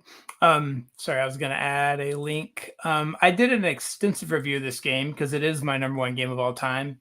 Where I also went ahead and I don't always do this, but I did a full BGG rating and review of every one of the expansion maps separately, and then also heroes, and then also the base game. For me, so I'm actually going to do two things here. I'm going to look at my own review. This game is so awesome. So everything that Arwen said, if you can see on the left side of the screen, if you haven't played this, there's basically different decrees and different scoring conditions. Thank you very much for adding that. And you score two of these conditions at a time. So in basically turn or round number one, you're scoring the A condition and the B condition. That's how you get your points. In the next one, it's B and C. And the next one, it's C and D. And then in the last round, it's A and D. So every one of the scoring conditions gets scored twice, but they get scored in an order that is interesting. And so you randomize the order. There's a whole lot of different scoring conditions. I've played this game dozens and dozens of times. I've never played the exact same game twice because of all the randomization that happens at the very front end. I personally like base cartographers a little bit more than heroes. Base cartographers does require you... there's these, I forget what they're called now, basically spaces that you have to play on sometimes based on a certain card that comes up. I haven't played in a while, apparently. And so that I think is a nice limitation. I think that's cool. I think sometimes the heroes themselves can make the game a little bit too easy, but I do like the different monsters that are in the heroes expansion. I think those are a little bit more interesting. They do some pretty cool things. So it's just really cool. There are 6 expansion maps beyond the base map, and then the heroes has their own map. And by the way, cartographers and then cartographers heroes, each of those maps is 2-sided. And in fact, most of the expansion maps are 2-sided. There's one exception that one side is the map and the back side is like a market where you're actually buying things from a market. It's almost like a little bit more RPG like. So that's kind of interesting in a different way. And so, I'd recommend just reading my review, that link, or you can go to my website and just type in Cartographers and find it. If it's a game you're interested in, or if you have it and you've liked the base game and you're deciding like which maps to buy, you can buy the map packs separately, or you can buy the map packs in, I think, groups of 3. There's a couple different groups. But man, yeah, just I can't say enough about Cartographers. It's really, really, really fun. It in and of itself is colorblind friendly. Mostly, you'll see, I picked on a couple of things. There's some fonts that are kind of crappy. They use a all caps italics font for some of the important information, not just the flavor text, which is a little frustrating, but not too bad. And there's not that much content. So if you play the thing enough, you're going to know what those are anyway. Oh, and by the way, the app is awesome. And I'd balked on getting the app because I wanted to keep playing it analog, but I have the app now and I play the app a lot also. So, oh man, yeah. If I think of anything else, I'll talk about it when we get to the end. But yeah, Cartographers, fantastic game. And now you get to talk about your number 9. And my number 9, let's go. I forget what it is, so let's pull it up. Oh yeah, good. This is my probably newest game, I think, added to the list. This is a Star Wars: The Deck Building game. Just came out last year in 2023. If you have played Star Realms, let me back up. This is a deck builder. This is a 1-on-1 2-player competitive deck builder. If you played Star Realms, which is another 2-player competitive deck builder, it's got a very popular app that many of you have probably played. You know most of the rules of Star Wars: The Deck Building game. It's a deck builder, so you start with 10 crappy cards. You have a hand of 5 cards. You're trying to make your deck better over time by buying things from the market. And then you also get to fight against your opponent. You're trying to knock down their bases. You can see right now, my first base there on the right side, that's Dantooine. And it has 8 health, and so my opponent, most often my wife, is trying to attack me on Dantooine to destroy that base. When that base is destroyed, the rebellion moves to another base. One side plays the rebellion, one side plays the empire. Not too dissimilar from Rebellion, where you're basically just battling. You're playing kind of the old school. In the current base version of this game, everything is either from the original trilogy or from Rogue One, which those are the 4 best movies. So good on you. A couple elements that are really interesting. There is a third element here or area called the Force. You may have heard of it. It's called the Force. But you, depending on whether you're the Rebellion or the dark side or the Empire, if the Force is with you, then good things happen for your side. So there's always this push-pull. If you've ever played, good God, what is that? Seven Wonders Duel. And you've got like that tug of war mechanic. That's the entire game of Seven Wonders Duel. And Star Wars, the deck building game, is kind of a side thing that makes you more powerful or less powerful. The other thing that's incredibly cool about this game is you can only buy cards for your faction. So in this case, like I'm the Rebellion, so I can buy Chirrut, but I can't buy the Death Trooper. Only the Empire can buy the Death Trooper. But if you look, there's also a number on the other side for me as the Rebellion. I can actually attack the row. So the market row is attackable for some cards that can only be bought by your opponent. So one of the best and worst things you can do is you can actually attack Darth Vader from the market row before your opponent has a chance to buy Darth Vader from the market. It's really, really cool. And yeah, extremely fun. This is easily my most played game of 2024. We had a weekend, I think just 2 weekends ago, where we played this game like 15 times over the course of a rainy weekend in Washington. And man, we keep going back to it. It's very, very fun. Well, that happens. There definitely is a market. There can be some market issues where you get all Empire cards. You get all. Now, what that means, if you're the Rebellion and it's all Empire cards, you probably have target practice, right? You can use your weapons to be able to attack that instead of the money to buy stuff. But yeah, really cool. Have you tried this one, Arwen, or have you played Star Realms? Definitely played Star Realms. Haven't tried this one yet, but with the theme and everything, I could see myself getting into it. I love the idea of attacking the market row. That's fascinating. It's very cool. Yeah, cool addition. There are like ships, of course, that protect your base, just like Star Realms. There's something else I'm not thinking of, but that's the base. That's the basics. Yeah, my M count is high. Me and Grogu and Anakin.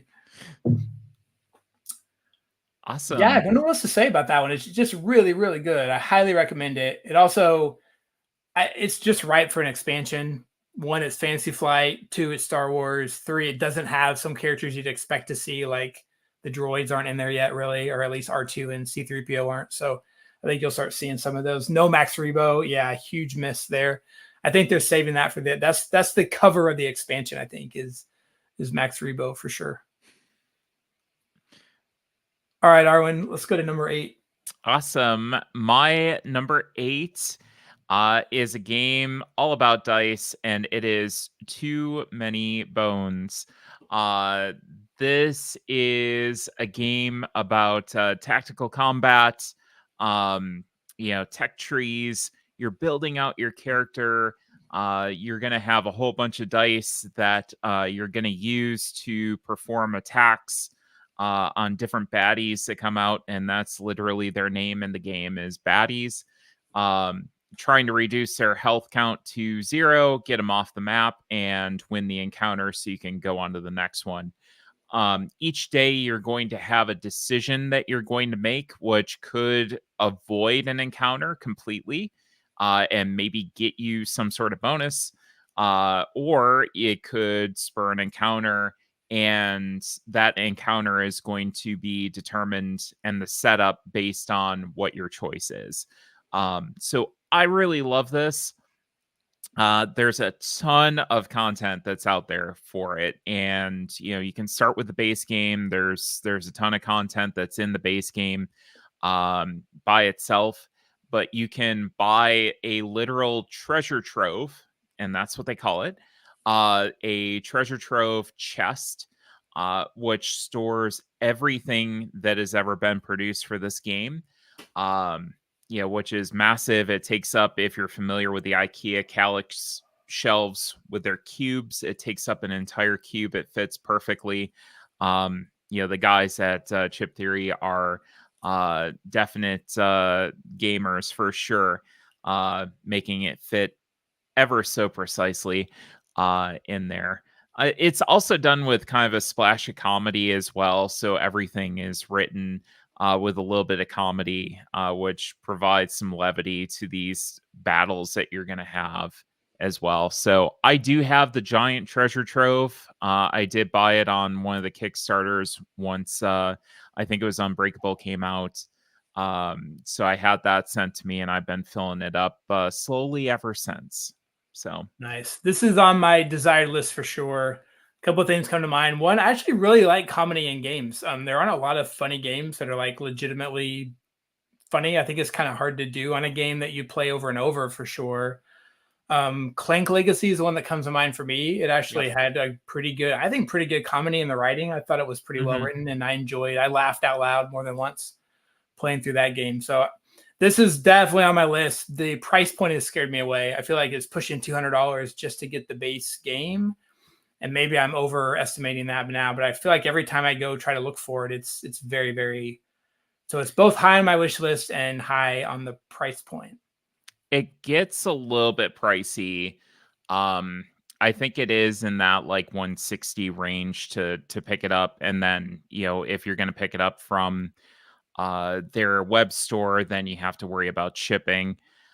So that's another consideration as well. This is probably a try it before you buy it kind of thing, because it's not going to hit for some people. But if you like tech trees and rolling dice and tactical combat, this is probably one of the best out there, at least in my opinion.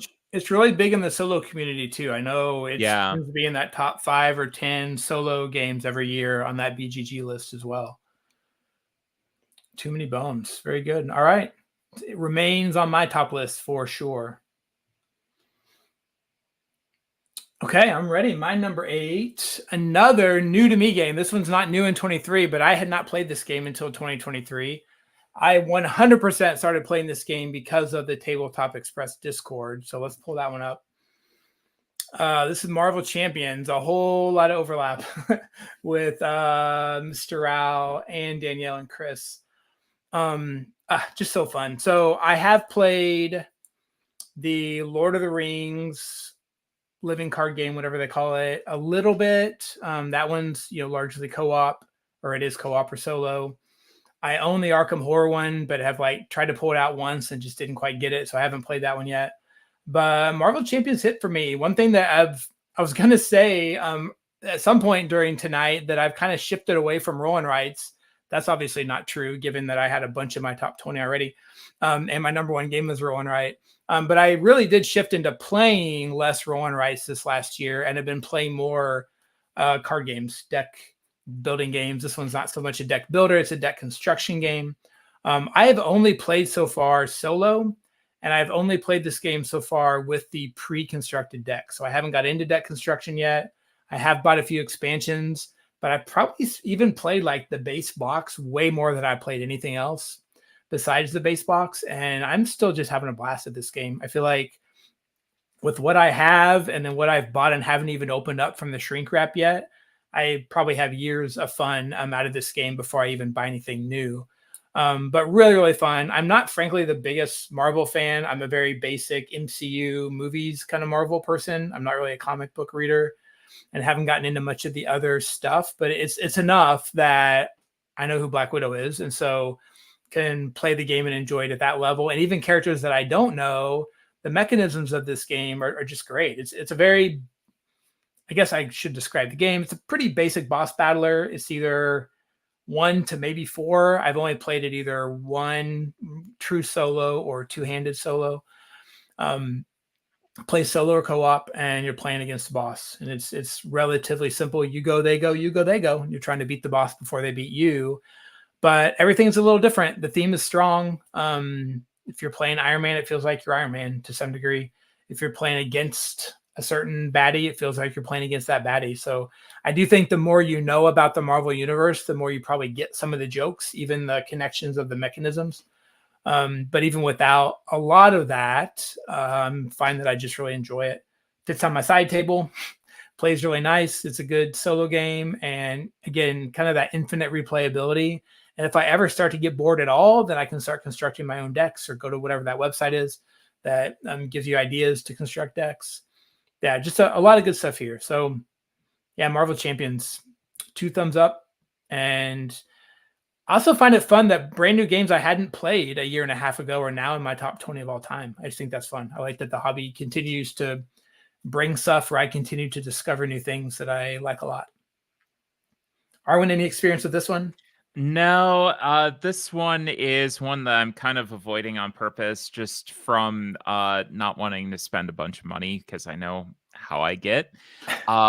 So I know a lot of people basically say, hey, there's a lot in the base box. You can get a lot of use out of that, but I know how I get. If I have the base box and I enjoy it, then I'm going to want to get expansions and everything else. So this might be one that I start picking up once I get a little bit more through my shelf of aspiration, and kind of a reward for that. Because I know how bad I'm going to be in trying to acquire more of it. There we go. You get your shelf of aspiration down to 99, and then you buy Marvel Champions. You heard it here first, folks. It's been declared. Awesome. Very yeah, good. sounds good. So my number 7 is another game that I have a lot of stories about, particularly one great story.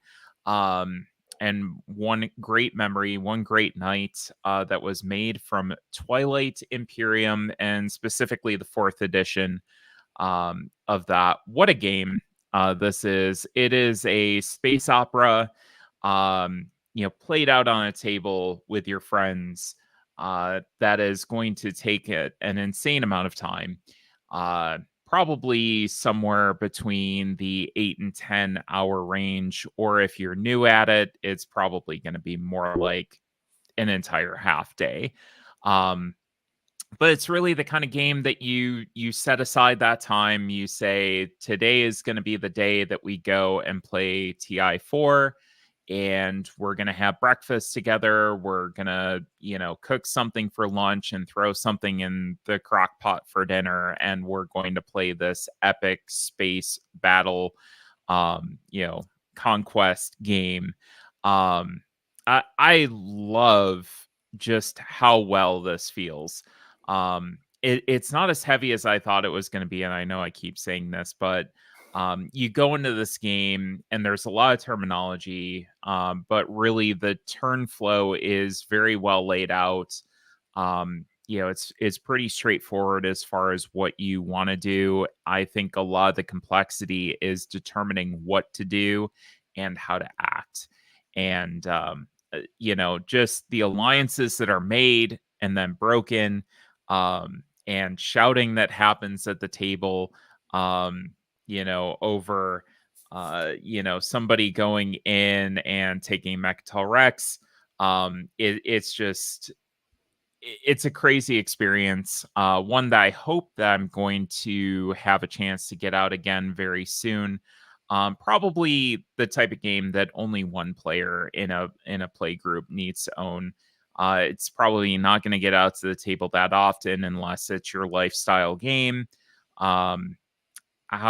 Okay, that's for Jeremiah was asking how playable is expansions only, and I think that's for the Marvel Champions game. This does have an expansion to it. I haven't played it with it, so. Nice. I have not tried TI4. Have you played any of the previous editions? Like, is 3 very different, or do you know much about? I used to own 1 and 3 and got rid of them because I was basically told, don't worry about it. start with 4 if you have 4 and get rid of the other two people who are going to collect them. Gotcha. Definitely on my Grail list to play. I don't think I would want to own it necessarily, but it's of those, one of those few games that I haven't tried yet, but I think I would enjoy it. I have the roll and write, or it's the roll and write. Twilight Inscription. And so I feel like when you said Mechantal Rex, I'm like, hey, I know that. So I've heard some of the language at least. So maybe that would help me at least get in with some of the words of Twilight Imperium from having played the roll and write. But no, it's fantastic. Did you enjoy the roll and write quite a bit? Because I haven't had a chance to play that yet. I liked it. I played it once and had it taught to me in a nice, it was a good teach and it was a good first experience. I think it popped up on sale a few months later, so I bought it and it's kind of been on my shelf. And so I did even pull it up. I think I even posted a photo as I pulled it up and I took a photo. And then I think Ashes Reborn came in the next day. So I took it down and I learned to play Ashes. So, so I haven't gotten back to it yet. It's pretty beefy. I mean, it takes a little bit of just learning, but it's one of those, again, kind of like we've been saying all night, where it looks more complex than it is. I think once you actually get into it, it's not that bad. But yeah, Tyler's right. It's definitely a table hog.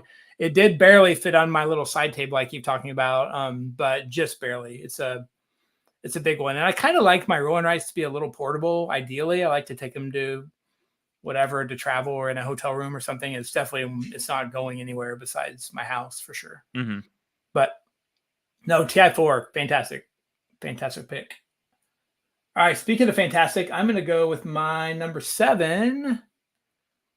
My number 7 is a tile layer. Got quite a bit of love last night, too, if those of you who might have seen Anthony's. So I guess I already spoiled us a crossover. Go ahead and show us number 7.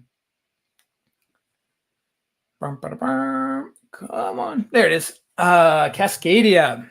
Cascadia by Randy Flynn, published by Flatout and AEG.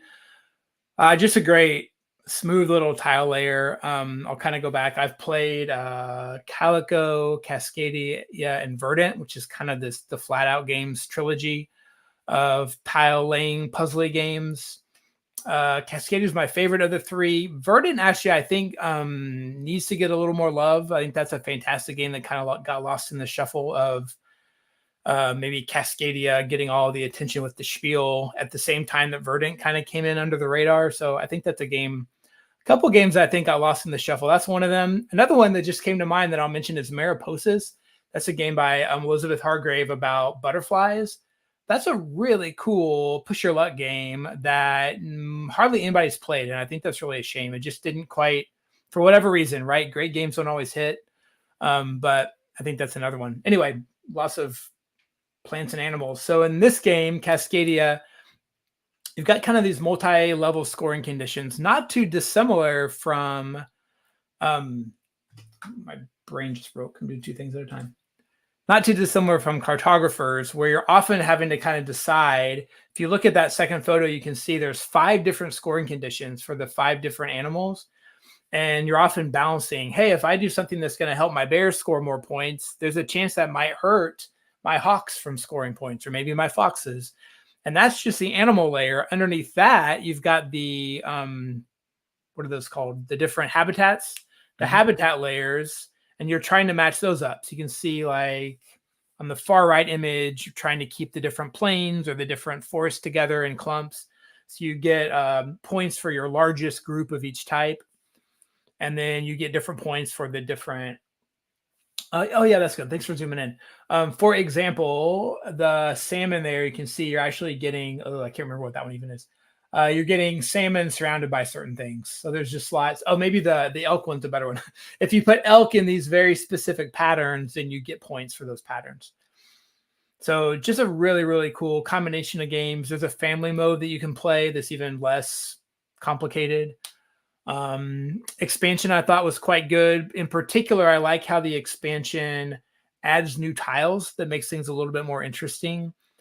The other parts of the expansion is called landmarks. I didn't use or like as much, but they're fine. And they also are modular. You don't have to play with all the new things. I should have mentioned it. Crossover with Anthony, of course. Crossover with Chris as well. We all had this in our top 10. That's Cascadia. Wonderful game. It did win the Spiel, so if you're like an awards person, it's an award winner as well.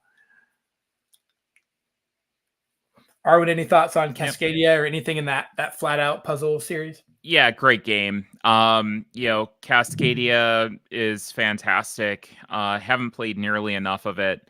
I have played probably 4 or 5 times, and it's been enjoyable every single time.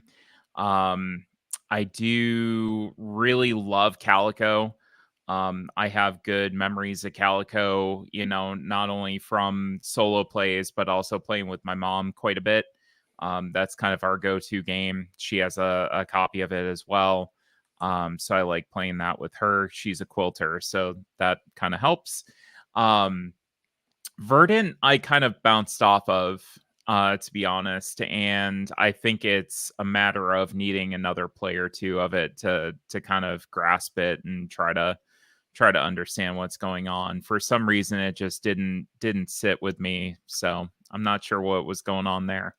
Yeah, the thing I like about it, kind of related to the chat, is this that in between Goldilocks space. Sometimes Cascadia is almost like a little too breezy, where it's kind of easy you can just sprawl out and do whatever you want.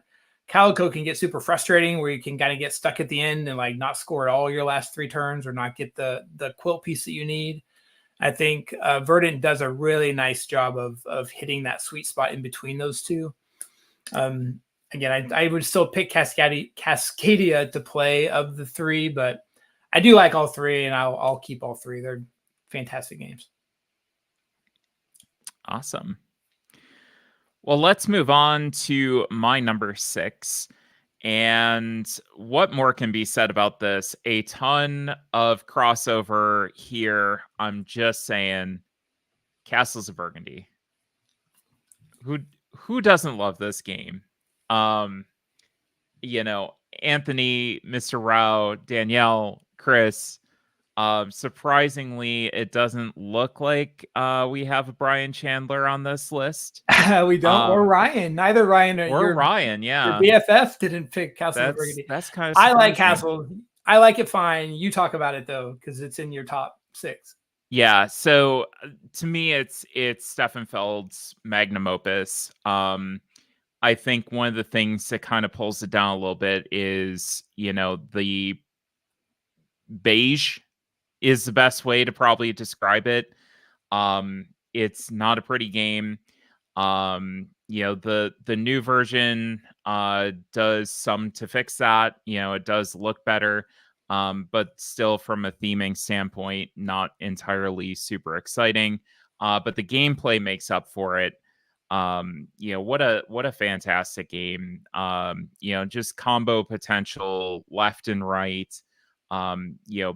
Triggering things, doing, one thing that leads to another, I really wish it wasn't so beige. I know I'm going to keep mentioning this, but, it really did hit with me quite a bit. I've played a ton of this, and it just hits with me, just in the right way. A lot of decisions that you can make with 2 dice that you're going to roll. I am the one person I know who likes the anniversary edition that's there in the kind of the middle, the one that's slightly brighter, mainly because it's actually a little more colorblind friendly. I really struggle with the original versions, green and brown and stuff. There's at least 2 of them that are extremely similar to each other, and I really struggle. If you go one more photo to the right, yeah, that one right there. It's a little bit brighter. It's still not ideal, but it's, for me at least, it's a little bit better. That is the version that I own, is that anniversary edition. And you can still see there, if you look at the bottom of that image, those 4 colors, I'm going to make up colors because I can't identify them, but grayish, blue, and then I don't know what the other 2 are, but those 2 on the right are the ones that I tend to confuse the most in the original game. And in this version, they're just enough different. One of them's kind of brighter and the other one's kind of more light colored, to where they're different enough for me that it does the trick. Yeah, I definitely had a lot of color vision issues with the original production of this. It was bad. Does the brand new one, the fancy one, does that fix some of that? Is it a different color palette? It feels better, yeah. Yeah. A lot more distinct Oh, good. colors in that. So, I have problems with Awakened Realms on a personal level, but I'm not going to get into that right now. But the production of that is quite good. Excellent. All right, my number 6. I feel like I get to talk about this game approximately once a year, so I'm so excited to talk about it again today. This one actually bumped back up my list a little bit after it has been a number 1 of mine of all time. Actually, for quite some time it was. Still probably one of my most played games of all time, partially because it was released in 2001, so I've had a lot of time to play this game. And let's hit it. This is Lord of the Rings, the trading card game. It's not the one you think. This game is designed by or published by Decipher in 2001. You've never even heard of this company. This game is amazing. Even though it has movie art, literally screenshots from the film, the Lord of the Rings trilogy, Peter Jackson's movies from the early 2000s is what this is based on. A couple incredible things about this. So this is a collectible card game, trading card game. You buy the booster packs. You have all the trappings of that. I bought packs of this when I should have been buying diapers, but we did okay. We made it. I still have lots and lots and lots. I'm not a sleever, but for some reason in 2001, we decided to sleeve all of our cards. And in 2024, I am so happy with that money-wasting decision 24 years ago. Because it means I've got a lot of really good, beautiful cards from a game that's more than 20 years old. Okay, man, what happens in this game? There's so much good stuff happening here in Lord of the Rings, the trading card game. You are both the Fellowship and the Shadow, or the bad guys. This is a racing game where you're trying to race through one of the 3 films. So in this case, this is a Fellowship set. So you're racing through the first movie, The Fellowship of the Ring, or the first book, or the first, what do they call it? Somebody knows this. There's like 6 books in Lord of the Rings, right? They're split in half. Somebody who's a bigger nerd than I am on Lord of the Rings, help. Anyway, you're going through the Fellowship of the Ring, but in your hand, this is also a competitive, typically 2-player competitive game where you pull up 8 cards. So you have 8 cards in your hand. Your deck can be anywhere from 40 to infinite. There's no maximum deck size. And constructing your own deck, you're trying to keep Frodo from getting corrupted. That's part of this. You can see they each have attack and they have health. Those are kind of the numbers on the side. Has a clever thing that I haven't seen as often as I thought I would, of sliding the weapons to the left so that they line up really nicely, especially if they give you bonuses. I'm sure there's other folks that do this. Yes, Jeremiah, there is an active community for this. There's fan-made cards. There's a couple of guys whose names I just forgot. They're one of the Dice Tower guys who do a podcast I used to listen to. They like their lawnmowers a lot. Those 2 guys, I forget their names. Good podcast. I just didn't stick with it. They like this game a lot and did a whole thing for the 20th anniversary a couple years ago. I digress. The things that make this game really interesting are that you are both. So you're both the good guys and the bad guys. You have one hand of cards, and so you have to kind of decide every turn, am I going to keep my good guy cards for my next turn to try to progress, or do I want to keep more of my bad guy cards to try to thwart my opponent, who's also, it's a racing game. You're racing, you're both trying to get through the 7 or 9 sites, the sites of the Lord of the Rings, the Path of the Ring. The other thing that's fantastic about this game is the way that the resources or the mana works is that every time I put a card down on the table, I pay that mana into the pot. So you put that in the middle. And then that's the energy, or that's the mana that my opponent uses during that turn to try to attack me. And so you can have a very stealthy situation where you don't have very many companions that are going through. Also, for every companion that you have, whenever you move to the next site, you have to put more money into this pool of mana for the bad guy to use. It's called Twilight. So Twilight is what you're putting in to give your opponent to attack you. In this case, this is a very beefy fellowship. You've got 5 companions. You're going to put 5 in, as you move. Plus, I would have had to pay like 4, I think, to even put Aragorn out on the table. So my opponent may have a whole lot of mana to work with or a Twilight to work with, but depending on what's in their hand, they may or may not have the cards they need to try to attack me. Really cool game. I know that concept has been used again. I think there's a Conan the Barbarian game I've never played that uses that. But generally speaking, that particular mechanism is rarely used, and it drives me crazy because I think it's fantastic. One of the best things about this game. Arwen, have you ever played Lord of the Rings, the trading card game? From Surprisingly, no. Surprisingly, no. No, I haven't had an opportunity to check this one out. I know that I've heard a lot of people talk about it and sing its praises. I love the sounds of that system.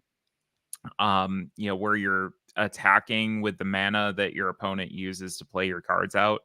That sounds like such a fantastic little, tug of war kind of element that at some point I'll probably check it out. But again, TCGs and me are just... Well, this one's at least old enough. It'd be so hard to find cards that you wouldn't be able to work for hard. Although maybe It'd be worse because it'd be eBay and you'd be trying to... I do sometimes peek around at eBay to see if there's any lots, or every once in a while I'll have a friend that runs across a box at a yard sale or something. And so I actually have a whole bunch of cards. Jeremiah, to your question, I did do a print and play of the spoiler list of all. They actually did a whole thing in like summer 2001. It was even, obviously tied in with the movie. And I first played this game as a print and play, if I recall. So who knows? 24 years ago, there was a print and play file floating around of at least a couple of the decks.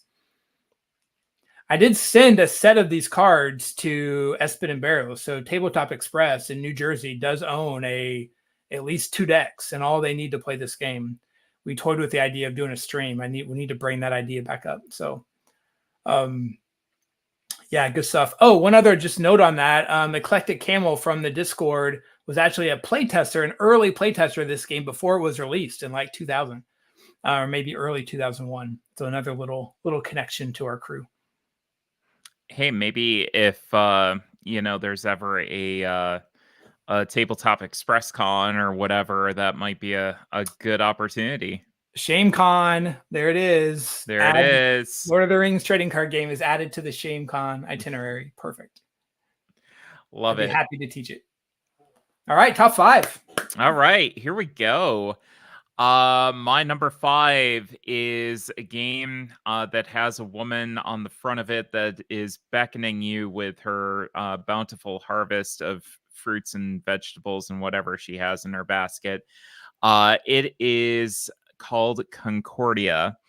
Probably one of the most dull, and she doesn't even have like stuff in her. I'm remembering this wrong. She's paying for stuff, I think.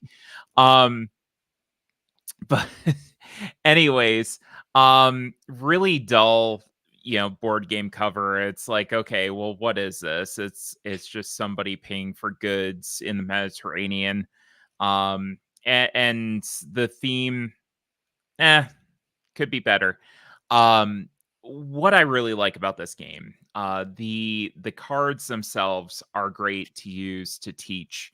It's such an easy teach, at least I've found, that you go through your starting hand of cards and you're able to very quickly get people up to speed about what each card does, what that means on the board, and then get up and start playing.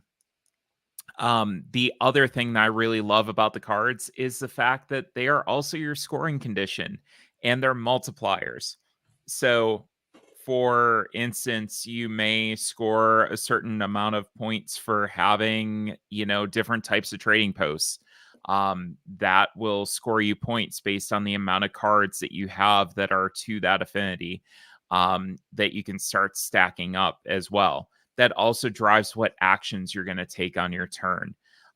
So the cards themselves, I think it's really a nice mechanism that, again, much like this mana mechanism that you were talking about in Lord of the Rings, I don't see used a lot. I would like to see it used a lot more, where the stuff that you're acquiring winds up being your victory conditions at the end. You're getting lots of resources when somebody is turning over one of the tiles to collect the resources in the region. Any trading posts that you have in that region as well also give you resources, but somehow you never seem to have enough. It's, again, adult theme, but I really love the gameplay. It also holds a special place in my heart because I was able to show one of my best friends before he passed. It was the last game that we were able to play together, and it was one of the things I really wanted to make sure that I showed him. And very glad that I got the opportunity.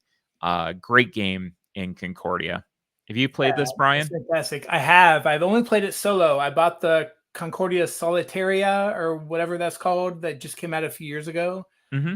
I love this game. I think it's fantastic. One thing about it that you didn't mention specifically is everybody has the exact same 7 cards. Yeah. So kind of like if you've ever played, maybe not the same as Inish, but it's a limited set, and so that once your opponent has played that card, and one of the cards is just to pick up all the cards, right? And so there's not that many different actions. I guess it's like action selection, right? But just doing it with your own hand of cards, which I find really interesting. And it definitely simplifies your decisions because you only have that many things you can do. And that way, this is going to be a super weird example. It's a little bit like Gloomhaven, or at least Gloomhaven Jaws of the Lion. I don't know, where your options get limited throughout the round.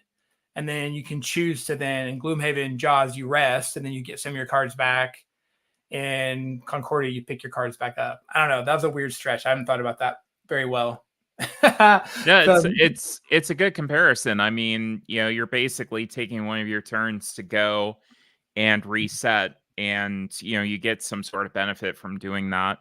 In Gloomhaven, unfortunately, you have to get rid of one of them, but right.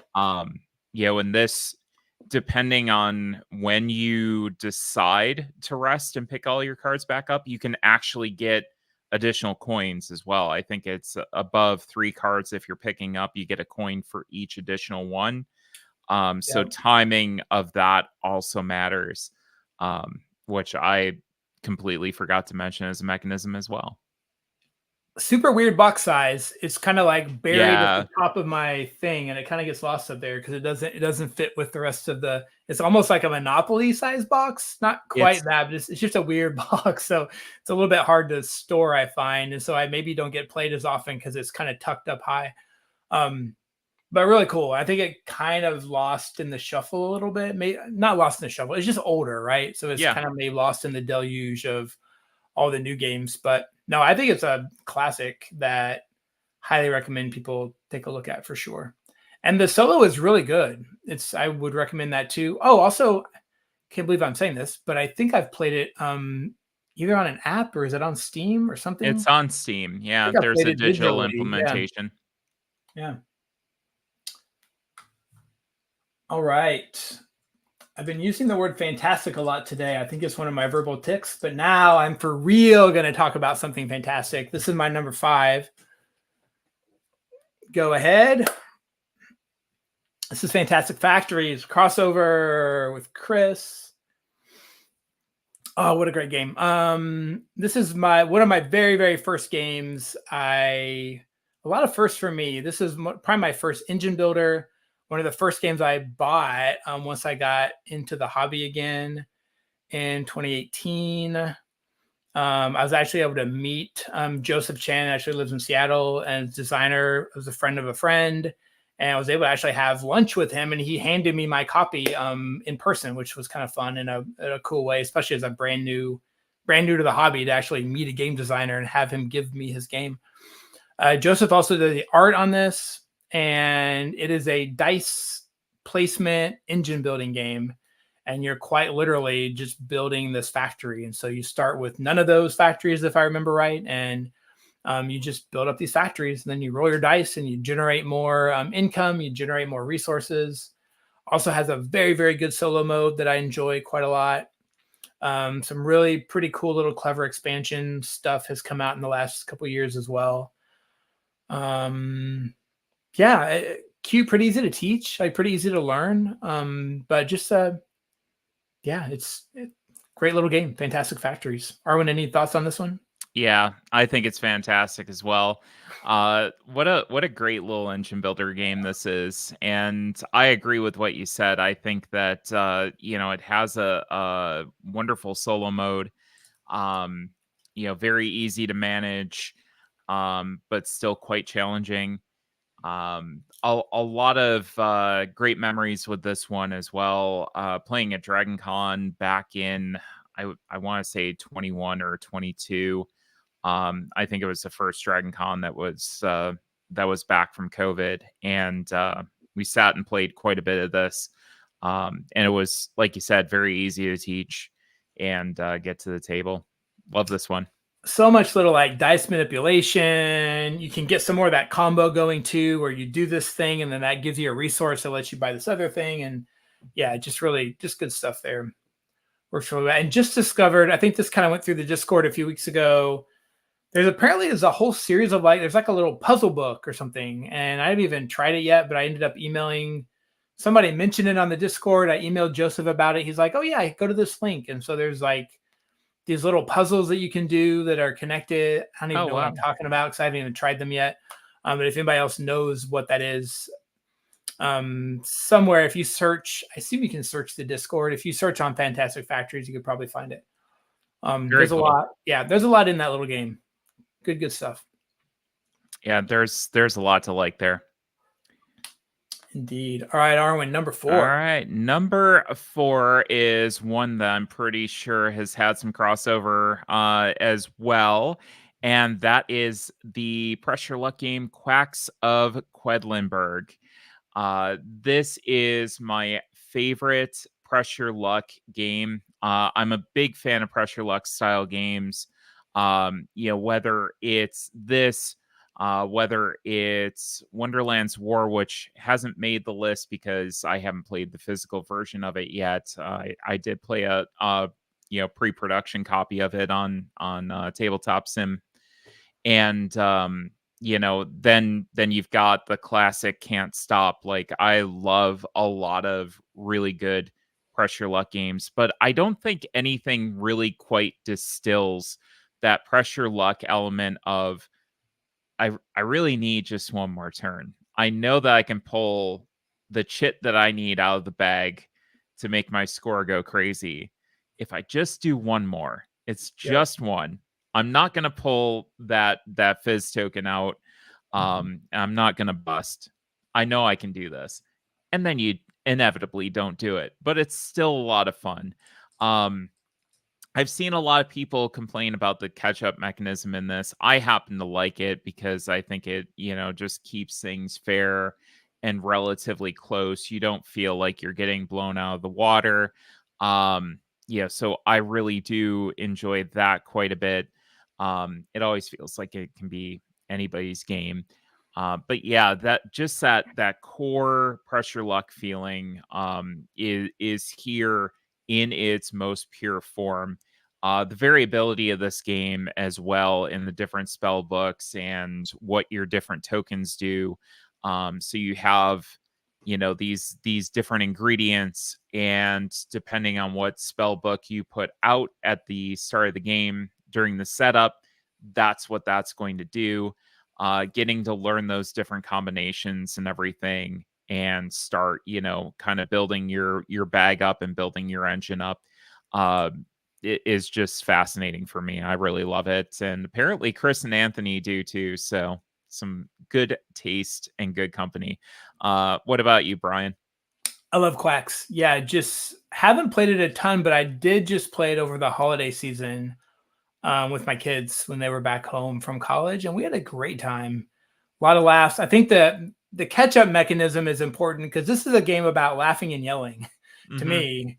And I think you laugh and yell more if everybody's kind of close throughout the game. And if it was a dry Euro where you want to be, it's just, it's a push your luck. You're supposed to do that. And I appreciate you calling it press your luck. I think we're both kids of the 80s watching USA game shows. No whammies. No whammies for sure.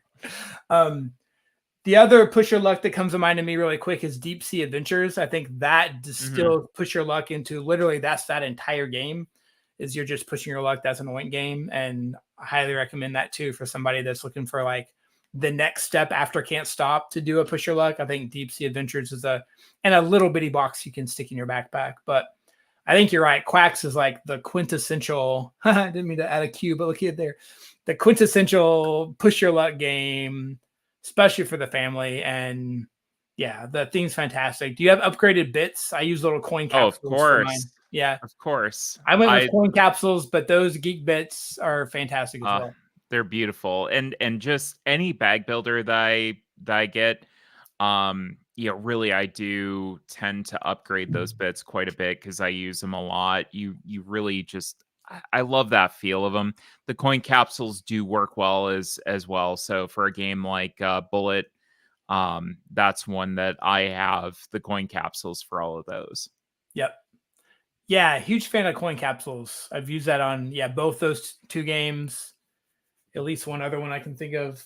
So yeah, that's a good. You got to get the size just right. So do your research. Make sure you get the exact right size for those. But if you do, it's a really good fit and pretty inexpensive. Amazon will have, you can buy bulk coin capsules pretty cheap. Oh yeah. Fantastic. All right. Good. You're number 4. New to me. No, new. This is a new 2023 game that launched all the way up to number 4 on my list. I very much have Mr. Rao and Maurice Andrews Jr. to both thank and blame for how much I love and I've played this game. This is Astronauts. So Astronauts is to some degree kind of a re-implementation / maybe simplification of Aeon's End. Aeon's End is a game I've played some. I own it. I actually want to play it more now that I've played so much Astronauts. The one word I would use to describe Astronauts is smooth. This is one of the smoothest games I've ever played. It is a deck builder. It's a boss battler. I've only played this game solo, and I've only played this game with one hero. But adding 2 heroes, obviously, you add the combinations, kind of like Marvel Champions or other games like that. There's maybe 4 bosses in the box, and there's several different heroes in the base box. I did get one expansion. There's a version this year that came out called Astronauts Eternity that I haven't even played yet, but I'm very excited to try. What kind of things does it do? 2 things that I think are really clever and make it even smoother than most other deck building games. One is you don't shuffle the deck. Whenever you discard your cards, you just flip your discard pile over and you keep going. I just love that for time savings, and I don't mess up my cards. I said I don't really like to sleeve cards most of the time, even in deck builders. So I love that I don't shuffle as much. I just put them in there and go. It also does matter then how you discard your cards and in what order. So thinking about that, do I clump my better cards together or do I go every other with my good cards? So that part's cool. There's a turn order deck, a small deck, but you don't know for sure if you don't go back and forth. You may get to go twice. The bad guy boss may get to go twice. I love that. Just a little bit of extra variety there and some randomness you have to be thinking about. And the market, as you can see on the image, actually in either of them, but the image on the right, the market is in 6 different stacks, and those 6 different stacks are 6 different types of cards. And so one thing that happens is you never end up with a stagnant deck where everything's too expensive or everything's of like not the type that you want. This happens oftentimes in other deck building games. Ryan complained about it earlier tonight in Star Wars, the deck building game that when he was playing with Chris. That really doesn't happen in Astronauts because you're getting some level of variety from the market all the time. Yeah, super cool game. Arwen, have you tried this one yet, or have you played Aeon's End? Yeah, I actually played a early copy of this and did a preview for nice. it. So it's kind of right place, right time. With a representative, that I was able to get my hands on a copy of this early, and I was like, this is special. I'm a huge fan of Aeon's End, and this I think the word that you used was very, very appropriate in streamlined. This streamlined the experience. This made it a lot faster, a lot easier to manage, and felt like Saturday morning cartoons to me, which was fantastic as well. So yeah, really like this game quite a bit. I also have Eternity. I played one scenario from it and need to get back to the box.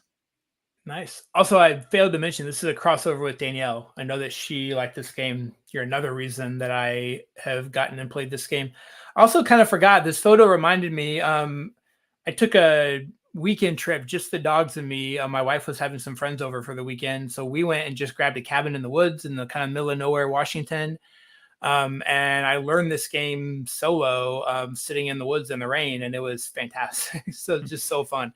I know I've overused that word today, but this really is another version of that. So yeah, this one also fits on my little side table. A little bit of a squeeze, and couldn't do it with two heroes, which is one reason I haven't done two-handed yet. But I think I'll definitely get that to the big table. And Astro Knight's Eternity is very much on my radar as well. All right, top three. Here we go. Three.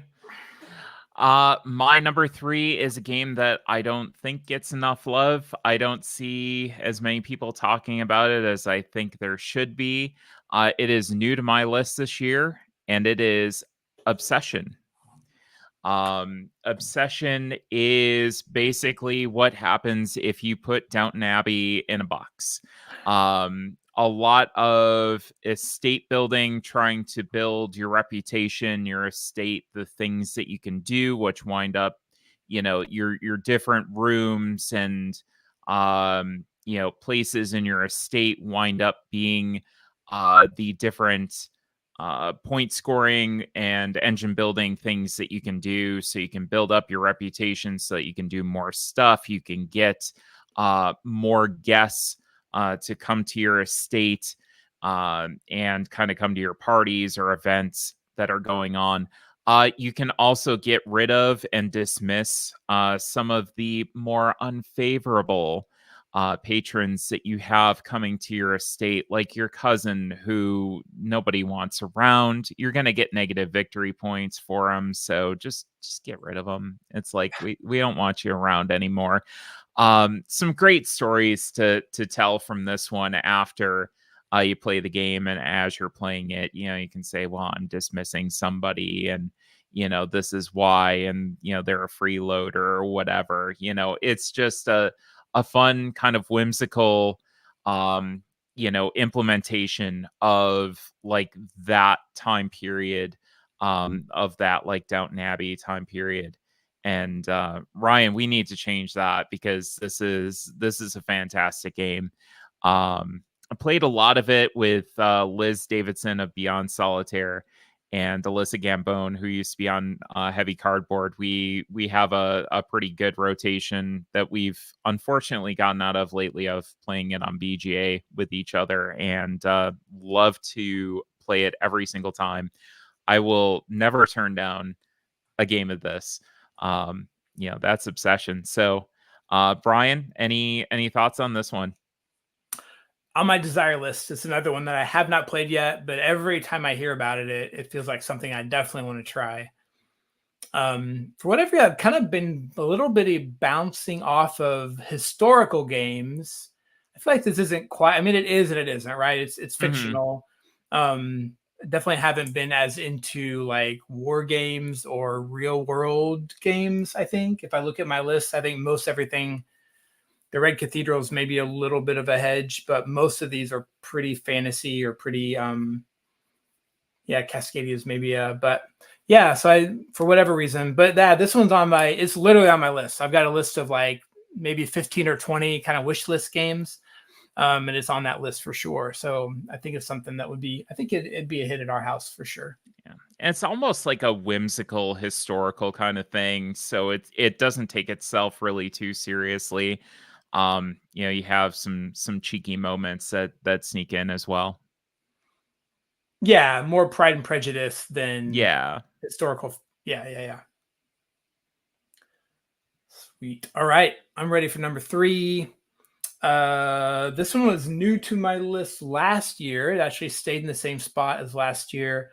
I have not played this game much because I've actually been taking a break off of Board Game Arena. I haven't really played much online at all. I've been mostly playing games in person. Been spending a lot of time on my computer for my day job, even more than normal, frankly, this last year. So I've been very kind of averse to getting back on a computer after my workday is done. So because of that, I haven't played this game as much, but I played this game a lot on BGA last year.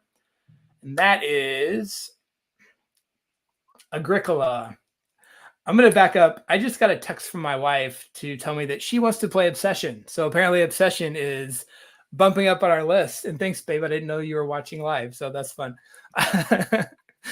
So Obsession is going up our list very quickly. So we'll be playing that sooner than later. So back to Agricola. What more can we say? This game has been around for a long time. Much has been said about Agricola. I've primarily played this on BGA. I bought like a big version of this with all the extras and a whole big tub of stuff from my friendly local game store about 2 years ago, maybe 2.5 years ago, and have like barely even gotten it out. So I feel like I have like a weekend's worth of discovering all the cards and pulling out all the doodads and just doing the thing. This is farming the game. It is not as beige as I thought I was going to say it was. It's green, a lot of green, a lot of brown. You are a farmer, and you're the hard part of farming. This isn't like the fun farming app game. This is like the farming is hard, and you have to feed your family. And if you have a kid, oh my gosh. And if you have a kid, then you're going to put them to work immediately because they are now a worker on your farm. So Agricola is so good. It's very, very tight. I've also played Caverna some. I actually have Ryan's copy of Caverna that I bought from him a couple years ago, which I'm going to admit out loud right now. I haven't done this before. I have not opened and actually played that version of Caverna. I have played Caverna on BGA and I've played digitally, but I haven't actually gotten that to the table. So that's on me for thinking that I would, but you know, it is what it is. Back to Agricola. It's just a great game. And there's a lot of, every game is different if you use the cards, if you either draft the cards or even randomly disperse the cards, but usually you're drafting the cards because you want to create some kind of a path, right? You're like, here's kind of my starting point of what I could do here with my farm. I think I've said this like 6 times. It's just so good, but it is. It's a great game. It really holds up. We talked about Feast for Odin being the Uwe kind of magnum opus. I don't know. It's a toss-up for me. The reason that this goes above a Feast for Odin for me, the downside is it doesn't have any polyominoes, and I love polyominoes. But what it does have is that every game is different. And I do feel like if I play a few games of Feast for Odin in a row, it can get a little samey, more because my brain is a little samey and I'll kind of follow the same paths, especially if I'm playing solo. Where with Agricola, even solo, I'm going to start with a different set of cards. And so I'm going to have a whole different kind of path that I want to go about based on the different things that I have in my hand. Arwen, tell me about what's your Agricola experience? So the good old game about misery farming and child labor no longer exists in my collection. It's not to say that it's a bad game whatsoever. I think it's a great game. I think it's a game that a lot of people should at the very least play once, just to try it and see, how good of a game it is. It's just a matter of the fact that, for me, I've had Caverna and Feast for Odin kind of hit a little bit more. But Agricola is a very, very solid game. Just one that I felt like I didn't need all 3 sitting on my shelf, and Caverna was kind of that, edge out, kind of game. I know some people actually feel the reverse, which is absolutely valid. Just kind of my particular taste, but yeah, good game. Yeah, I think to me, and I could see it hard to justify owning both. I definitely own both. They're right over my shoulder. and Feast for Odin. So I have a lot of Uwe. I have a lot of Uwe games, of which I probably can narrow that to 2 of my favorites.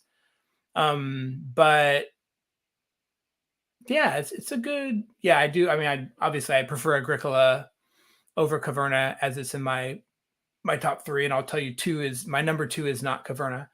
But yeah, I like Caverna too. I think if I played them both more, I could definitely see having even a little bit better feel for the 2. But yeah, good stuff. All right, Arwen. Okay. Number 2 is one that I also feel there's some crossover potential here, and it is my favorite bag building game. It is Orleans. This to me is a classic, only with Mr. Rao. Okay. Yeah. Well, at least Mr. Rao's got some good taste. This is a classic. I know the theme kind of turns some people off sometimes, which is kind of a recurring theme in some of my top games, but I love the bag building mechanism in this, and also thinning, where you're going to your central board. To me, to be honest, you need to get the expansions, especially Trade and Intrigue. I do not play this game without it. I need some variety in the tiles that are going to be coming out for the different events, for the different buildings. There is actually a variant that was introduced on the Board Game Hot Takes podcast, which I use exclusively now, where instead of having all the building tiles, you have 3 that show up in a building row. That reduces the amount of teach that you have to go through with newer players. You can just explain those. They're not overwhelmed. They're not looking through these tiles and going, oh my God, what do all of these do? I do find that makes that a superior experience, at least from what I've seen. So yeah, this game hits for me. I do have all of the upgraded bits as well. Because I had to. Also the upgraded coins. Yeah, it's a bag builder. You just have to. Metal coins. It's just a you rule. Have to. Yeah, it's just a rule. I want to play this game so bad, Arwen. I feel like I've said this like 5 times, which is good. It's another good reason to do these lists. I love doing it together because I can tell you in real time. I am going to play Orleans. I have only played the roll and write. I got it a few months ago, and I like it a lot. Mm-hmm. And it kind of not too different than our TI4 conversation earlier. It has me very interested, even more so. What's it called? The Orleans roll and write? Oh, Joan of Arc. So Joan of Arc is the roll and write. It has me very interested in Orleans, which has already been on my wish list because I love bag builders. And it looks fun. I'm in. Yeah, and Joan of Arc is also quite good. I will gladly, if we ever end up at the same place at the same time, Brian, I will gladly play a game of this with you anytime. I would love that. Let's do it. And even though it's not going to hit our list, well, I shouldn't say that. I'll wait. I have not seen your number 1 yet, so I want to. I think I know. Let's go there. There's another game I want to mention that I want to play with you if it doesn't come up in the next 10 minutes. But let's go to my number 2 first. This one does have crossovers, I know. Let's just jump right into it. My number 2 is Azul. So this is a crossover with Anthony and Chris. Azul is so good. This is a abstract tile laying game where you're grabbing tiles, you're putting them on, you're essentially laying out a mosaic, the idea behind it. It may click on the image if you can. Give me some, there we go, perfect. So not shown on here is you've got these different circles that have like, depending on player count, 4 or 5. No, I guess they always have 4 on the different circles. There's a different number of little circles in the market in that phase. And you're grabbing tiles and you're putting them on your board. You're scoring points. I particularly enjoy this game at 2-player the best. We actually just had a conversation about this in the Discord today. I know Barrows likes this game best at 3. For me, at 2-player head-to-head, this is very much a negative points for you or positive points for me. And so I'm as much looking at your board and stuff that you need and how I can make things hard for you as my opponent as I am trying to make sure that my board is doing well. Sometimes to a fault where I'll mess up and I'll be paying too much attention to my opponent and then I won't get the things that I need to get my points. Yeah, it's just a cool game. It's very fun. Plays pretty quick. I found it pretty easy to learn and teach, but man, kind of endless. It's just one of those abstracts that's just kind of endless fun. It really good. I played it a ton on BGA over the last couple of years. Janelle, my wife, and I have played it quite a bit in person. It's one of the games that we play the most. And I think it becomes, in my opinion, more of a tactical kind of wait for my turn game if you're playing it like 4. And I think, does it go to 5? I think it maybe it goes, I don't remember. I can't remember. And then just as we're talking about it, I have also played in like Summer Pavilion. I played the stained glass one, but the color vision stuff there is terrible. So I kind of bounced off that. And I haven't played the most recent one, again, because of color stuff. I just kind of avoided it. Arwen, thoughts on Azul? Yeah, so when I met Allie, this was actually our first game that we played together. We were set up together through a mutual friend, and this was a game. It's a long story, but long story short, the first game that we officially played together. So it holds a special memory for me there. In addition, it's just a great game. Like every single time that I play it, I'm never disappointed. I'm always happy. I'm always finding something new that I want to do. And how I set up my board and what I'm looking to do. And am I going to be aggressive and always go for that first player token? Or, am I going to try to, like you said, focus more on my opponents and make sure that they don't get what they need? Which there's definite strategy there as well. So, just a great abstract game. And fantastic pick. Love this every single time I play it. Yeah. Pablo, I loved the wooden board idea. I bought that little plastic thing that they sold. I do like that better for the main pieces. What we find, though, is that plastic covery thing actually makes the scoring cube not fit in as well. So I find that part kind of annoying. But it does make it, you're less likely to bump your main tiles. And we didn't even mention, but just the clickiness of these tiles. It's like, the components are already upgraded to the actual tiles are, but I do like that idea of, the wooden board. Ooh, that sounds cool. I like that. The metal scoring cube as well. So I could see doing a little bit better upgrade on ours as well. All right, Arwen, we have made it to the end. We have. Anything additional that you want to say about Cartographers while we're here other than just go play it? Just go play it. It's amazing. Oh, something I forgot that I will say now that you asked. On the Cartographers website, you can get random maps. You just click a button or you click a little seed and it'll give you a random map. So there are essentially, practically infinite maps that you could play. I don't know if it's truly infinite, but it's a lot. More than you could ever play. By going to the website, and you can just grab that and print it, and you've got a whole new map to play for Cartographers. So I forgot about that, and that is a great point. It's a lot of fun. They've done a lot of great things with that game. So my number one, I don't think I saw it on anybody else's list. This was my number one from 2023 as well. So sticking in that top spot. This is a game where you're going to roll dice and get stuff, and on your opponent's turn, they're going to roll dice and you're still going to get stuff. This is Space Base.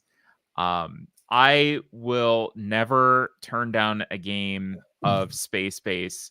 I love playing this game. I have played so much on BGA. Unfortunately, BGA, as far as I've seen, and please do correct me if I'm mistaken, because I want to go over to BGA like immediately after this and start up a new game. If I'm wrong about this, BGA doesn't have the first expansion. I haven't gotten through 2 and 3 because I want to play through them in earnest and really need to spend some time with people to get those out and get those played through to completion. But the first expansion added in these little tiny dice. So what's better than rolling 2 dice and getting stuff? Rolling 2 dice, getting stuff, and then rolling like 10 little tiny dice and also getting stuff. This I love the first expansion for this just because of that. Who doesn't love rolling more dice? I love the player interactivity, that you never have any downtime. You're always watching what your opponents are doing, and seeing what they roll, so that you can go and you can find out what you're getting as well. But again, to me, if I'm going to play it, I want to play with that first expansion in as well. And Danny, yeah, I think the lightning mode is definitely the way to go. It gives you kind of a head start. You're able to get a quicker game in. I usually play with that in there as well. Brian, thoughts? Yeah, I've played Space Base. I do like it. Yeah, I think I need to play it more. The fact that it doesn't, as far as I remember, have a solo mode means it hasn't gotten to my table as much. So maybe that's part of what you're saying too. To play that expansion, you got to get people to the table. Yeah. I imagine somebody's probably come up with some kind of variant on BGG or something. But yeah, I have played it. I'm a big fan of John DeClaire. I like Cubitos. I like the horse racing one that I just forgot the name of. Ready, Set, Bet. Yeah. I've had a lot of fun with his games. Just for whatever reason, I haven't quite cracked that like top of the top for me. I'm trying to think. Maybe, I'd be curious for the other list. Do we have any John DeClaire games in any of our top 20s? I feel like you didn't, unless somebody had Cubitos. I don't know. Somebody did have Cubitos, I believe. Okay, maybe Anthony. Yeah. And Jeremiah also commented that he doesn't like Machikoro, but likes this, and I would heavily agree. Once I played this, I never went back to Machikoro and sold it. And I think what this does better than Machikoro, at least for my play style, I like the just positive player interaction. There's a couple of negative cards that you can, have a little bit of negative player interaction, and a little bit more of that in your face style. This is positive. This is, you're building up your own engine, and you're trying to race to get the high score, and you're not interfering with somebody else's plans to buy stuff in that, other than taking the card and buying it out from under them that they really want, which I've done once or twice or 5 times. Yeah. Very cool. Very cool. Awesome. Excellent. I want to know what the game that you want to play with me is that maybe wasn't mentioned. It wasn't. It is Battlestar Galactica. Oh, yes. Yep. That's like on that my... would keep kind of floating around our discussion with Tabletop Express. And I know. I actually bought a copy a couple years ago, and it's been lingering on the top of my shelf now for a while. So, yeah, that's definitely that in Orleans. I think that's our list. So, yeah, anything else? Anything else from the chat or any other... Man, yeah, thanks, Chris. Just kind of scanning the list to see if anything else comes to mind. But no, I think we've done it. We've kept people around for almost 3 hours, so I thought it might go a little long, as it does. But no, I'm glad we did this together. This was awesome. Thanks so much. This was amazing. It was a great way of doing it with the 2020. I've been Barbara Walters. Perfect. Yep.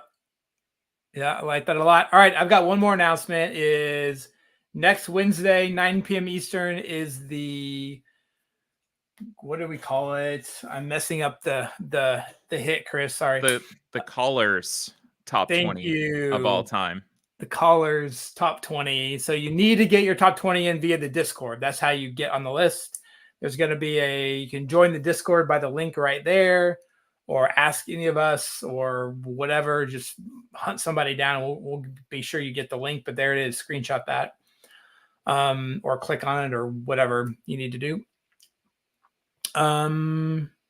Yeah, be part of that. We'll have the top 20 list as I think it's a combined list by callers, viewers, Discord members. And I think we'll be doing some other, in fact, I was going to ask if we could do some other math and things to all the top 20s that we've done. I think we were the last two of the group. And so I'd be curious to see some things like what had the most overlap, or if we combined them all and gave them points, what's like the top 20 of us as the contributors, and then how might that compare to the viewers? I'm making stuff up we haven't even talked about yet, but I think it'd be fun since we have so many people who participated this year. Just looking at all the different stuff and things. Yeah, and Brian, a huge thanks to Anthony, Chris, and Ryan for the space and time to allow us to do this, because this has been a lot of fun and fantastic. Absolutely. And really quickly, Arwen, where could people find you on the internet, etc.? So you can listen to the podcast every other week. It is uploaded at 5 a.m. on Tuesdays, Eastern Standard Time, at anchor.fm/cardboardtime, or you can go to cardboardtime.com and find that out. And what about you, Brian? Perfect. Yeah, you can find me at colorblindgames.com or the Tabletop Express Discord. And with that, thank you all so much for hanging out. And yeah, we'll see you next week.